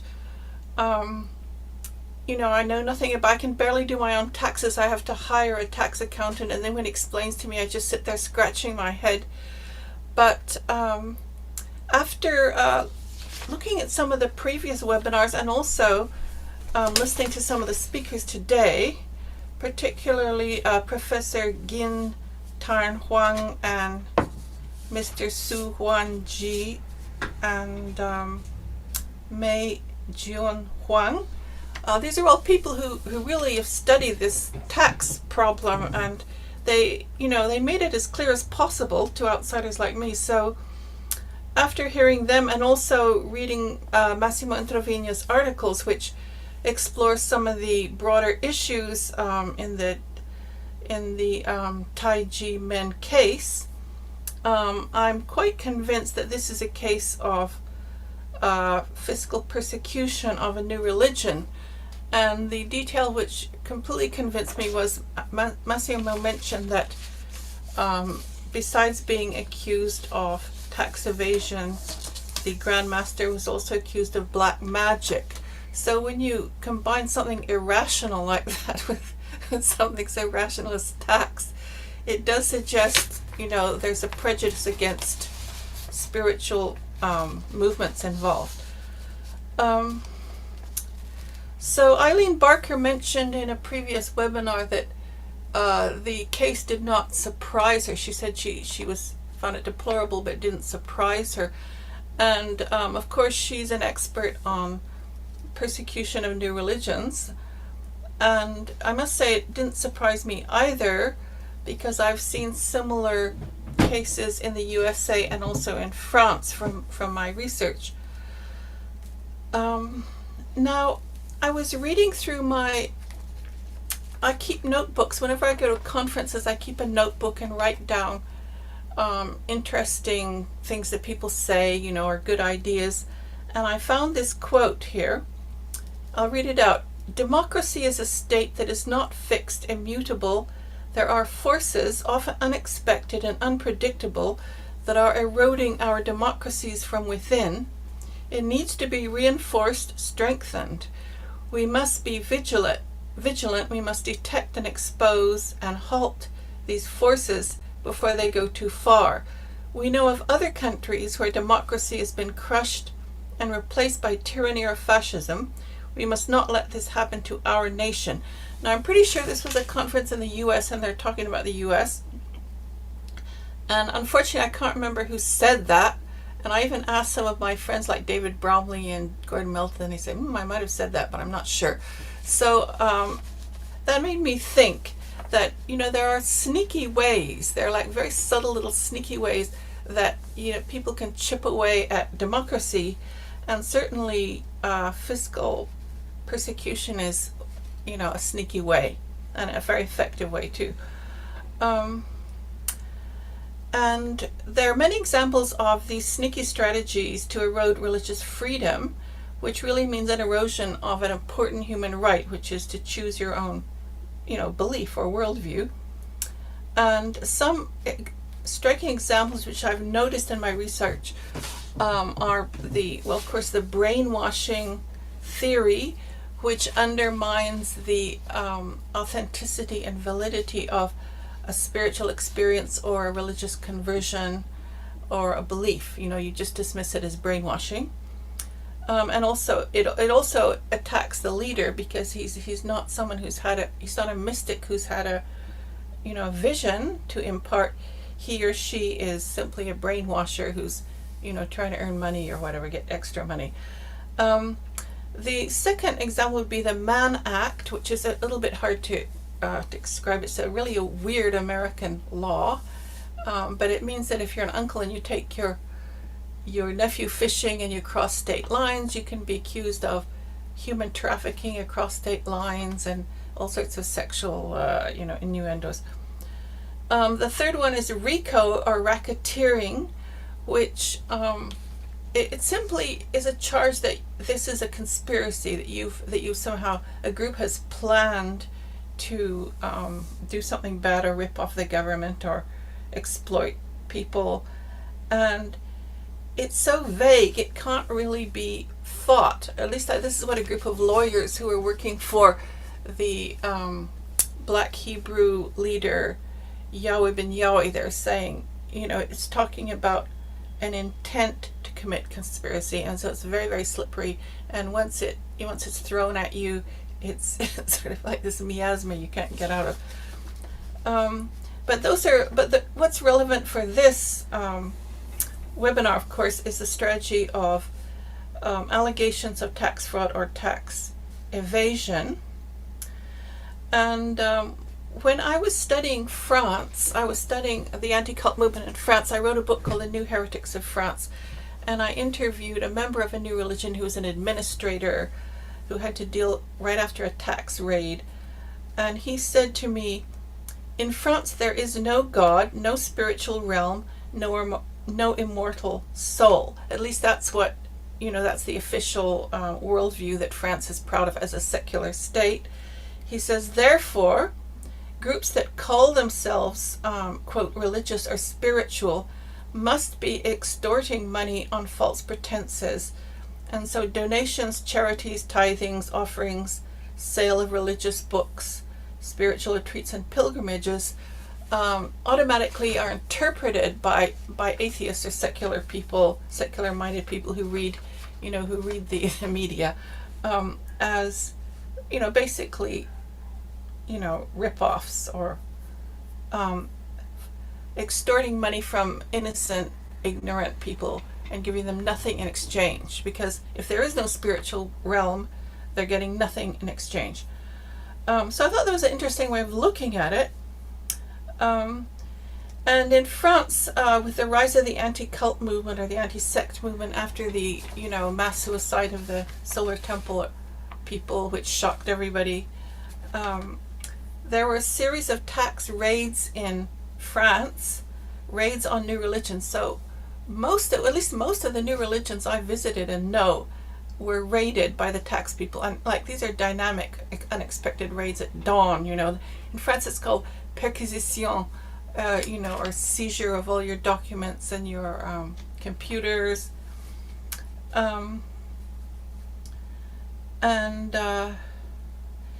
The Gaillard report, which was the report written after the Solar Temple, and it was, you know, commissioned by the National Assembly. It has a section in section 3, or it has a list of groups which are supposedly guilty of tax fraud, and there's 16 new religious movements listed in the Gaillard report, specifically as, you know, tax fraud cases. And in 1999 there was a report in the National Assembly called Sects and Money, not sex, but sect, i.e. cults and money. And so it was basically saying that this is what, you know, unconventional religions are up to. They're really out to extort money in sneaky ways, and, you know, and so on, and infiltrate businesses and things like that.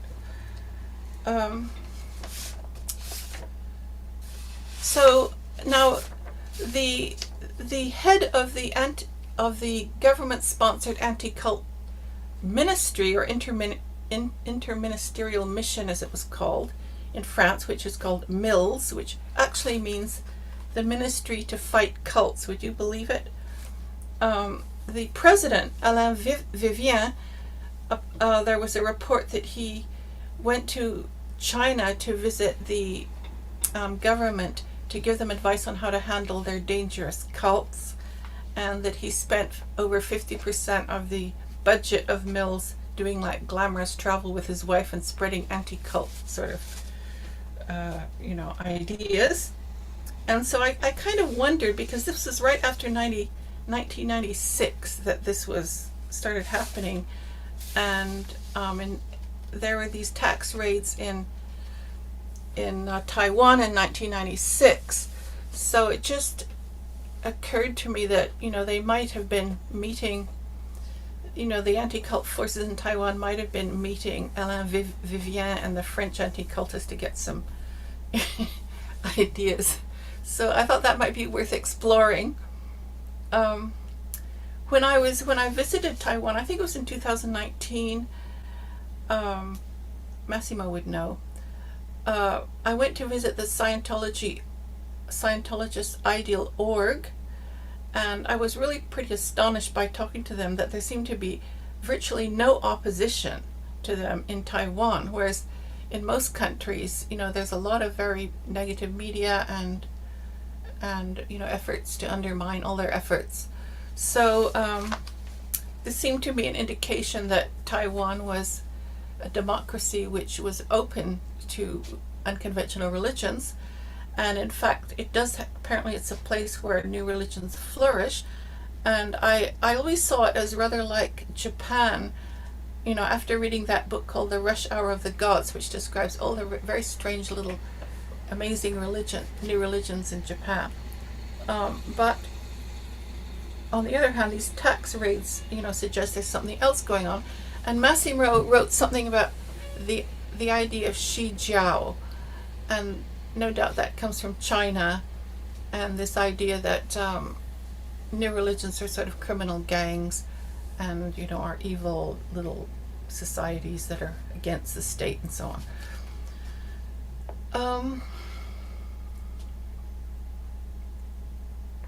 Yes. Now, I found it very interesting what Marco Respinti said about fiscal persecution, and it was great that he brought up this notion. Well, it's true, actually. I realized that the history of the U.S. was started with a rebellion, with a fiscal rebellion against the oppressive, colonizer. Well, yeah, the British, the English king. So he didn't mention the Boston Tea Party, which is a great example too.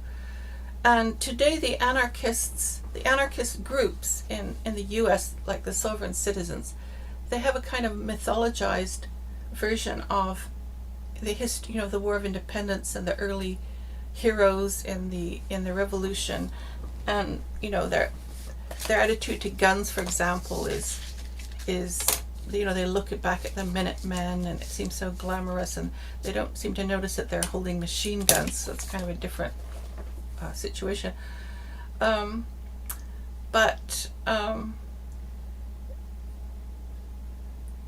Yeah, so there is this kind of, and he talks of, and Respinti had this phrase of, on one hand there's tax robbery, and the other there's private property as robbery. So these are two, opposite ideas. So the government would no doubt, anarchists would see the government as stealing from the citizens, tax robbery, but new religious movement. But the government would see certainly communal religions with its share everything, or communal religions, sorry, would see the ownership of private property as robbery that's linked to the state.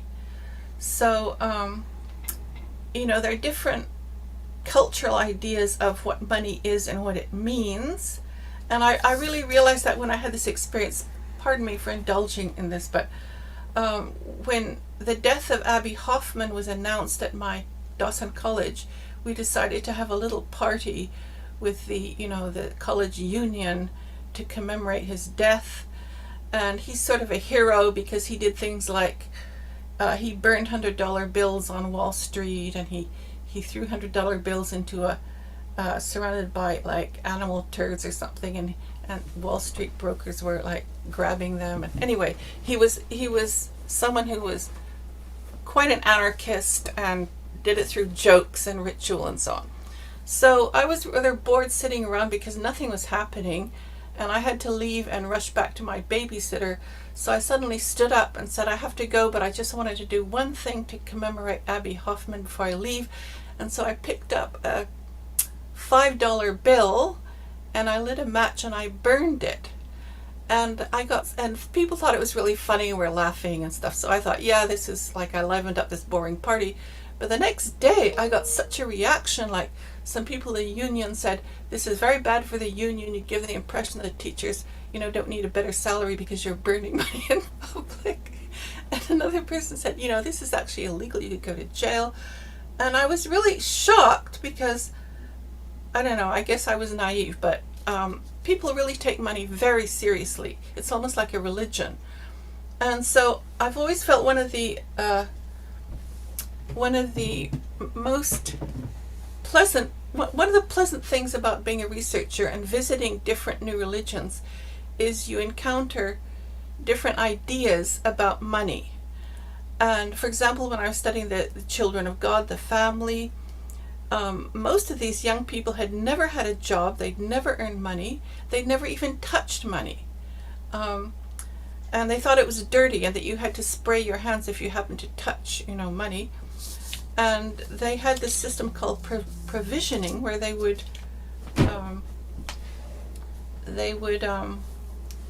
go out and ask people, to donate money for their communes and for Jesus. And they were incredibly successful. I mean, it really worked. They all survived very nicely on that. So I think actually it's quite therapeutic and healthy to take a step back and get a distance from this, the notion of money that dominates our society. Of course, it's very powerful. We can never get away with it, but at least internally. Now, I was interested in what I just want to, before I go on, I just don't want to forget to thank the Dizis for their testimonies, because it's very important in a case like this to understand how individual people are affected and how their lives can be seriously challenged or damaged or, made unpleasant, at least for a while, by this kind of injustice. So I think these individual stories, give us a much better idea of why this is so serious and of the kind of harm that that the National Tax Bureau is doing to the citizens of Taiwan. Okay, now I just wanted to look at, there are some very interesting ideas on non-violence and state power by Willy Fautré and Massimo Introvigne and Marco Respinti, and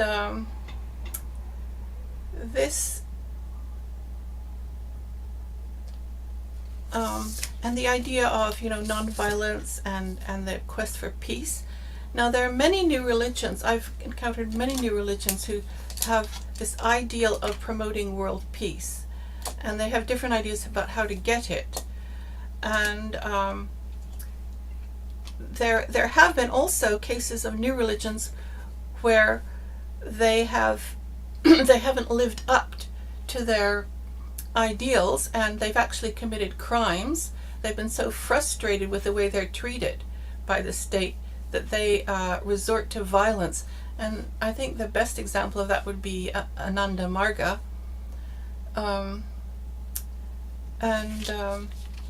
So I think it's really very commendable that the Tai Ji men are reacting against this really outrageous violence and draconian treatment of their Grand Master and their Shifus and their Dizis by their response is to, use legal means to fight it, and which is very expensive, of course, and tedious, and it's been lasting for 25 years.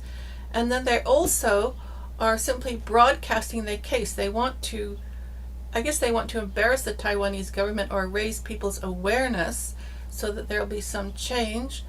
And they're doing it very effectively, and they're reaching out to human rights groups. And I see that as a very healthy way of responding to this physical persecution, and a way of living up to their highest ideals at the same time.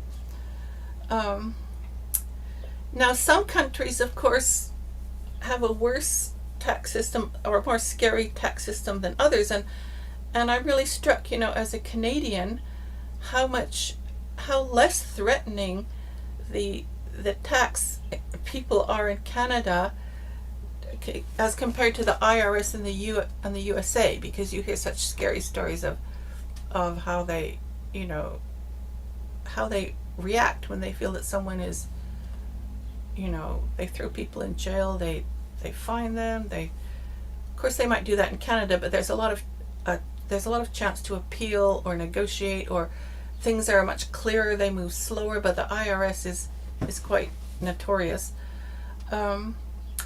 And in Canada, we have an anarchist movement called the Freemen on the Land, who are also called detaxers. And they they feel that the state is not legitimate, that they want to go back to the early days of the frontier. They refuse to carry a driver's license. In fact, they make their own handmade driver's license out of cardboard. The same thing with their licenses of their cars. And they not only don't pay taxes, but they have webinars and conferences where they study, they learn from experts of how to avoid taxes. And unfortunately, this often backfires, so that many of these poor people end up in jail, or their house is taken away because they take these detaxers strategies seriously. And they might run from cutting your thumb and then putting a fingerprint on a legal document, so you have your bloody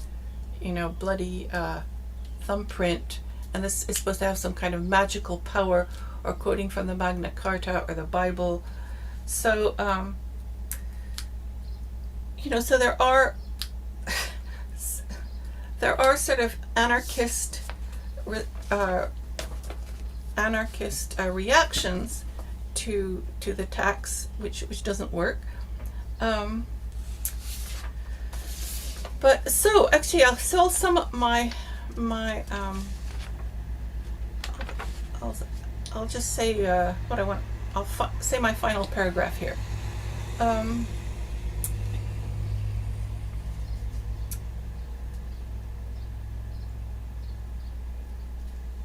Yes. Oh, one thing I wanted to mention is I find it admirable that the Tai Ji men refused to make a settlement, because of course it would compromise their integrity and their reputation, and it was unfair. And I just watched a documentary which was about how in the US African American men have been arrested on flimsy or trumped up drug charges, and then they're pressured to make a plea bargain, which means they can never sit on a jury or vote, so they don't have a voice in democracy, and this further marginalizes the citizens of African descent in the U.S. So all I can say as a scholar in the field of new religions, who is an author and teacher for over 30 years, this case has all the characteristics of state persecution of an unconventional spiritual movement. And I would like to echo what Massimo and Eileen Barker and others have said, that I think it's great that the Tai Ji men are fighting this, and I hope that they find more people to help them, and I'm certainly willing to speak up in their favor in the future if they need, and good luck. Thank you very much.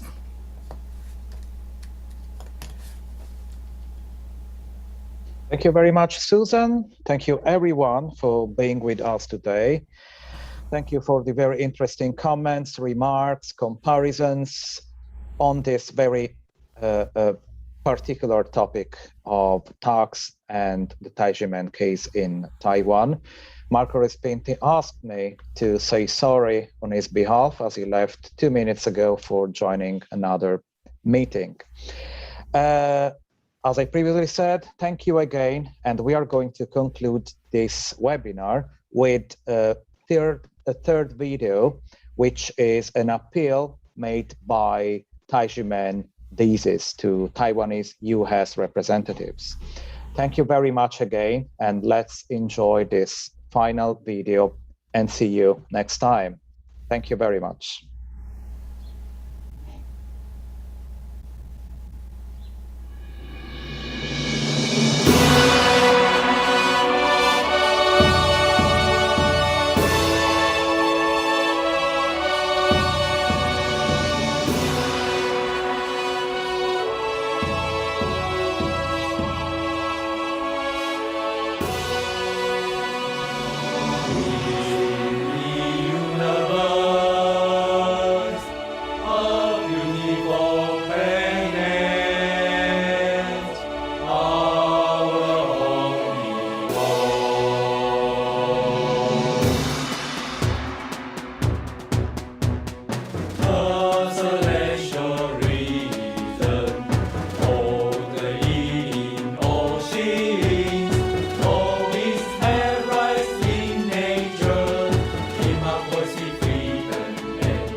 Protect our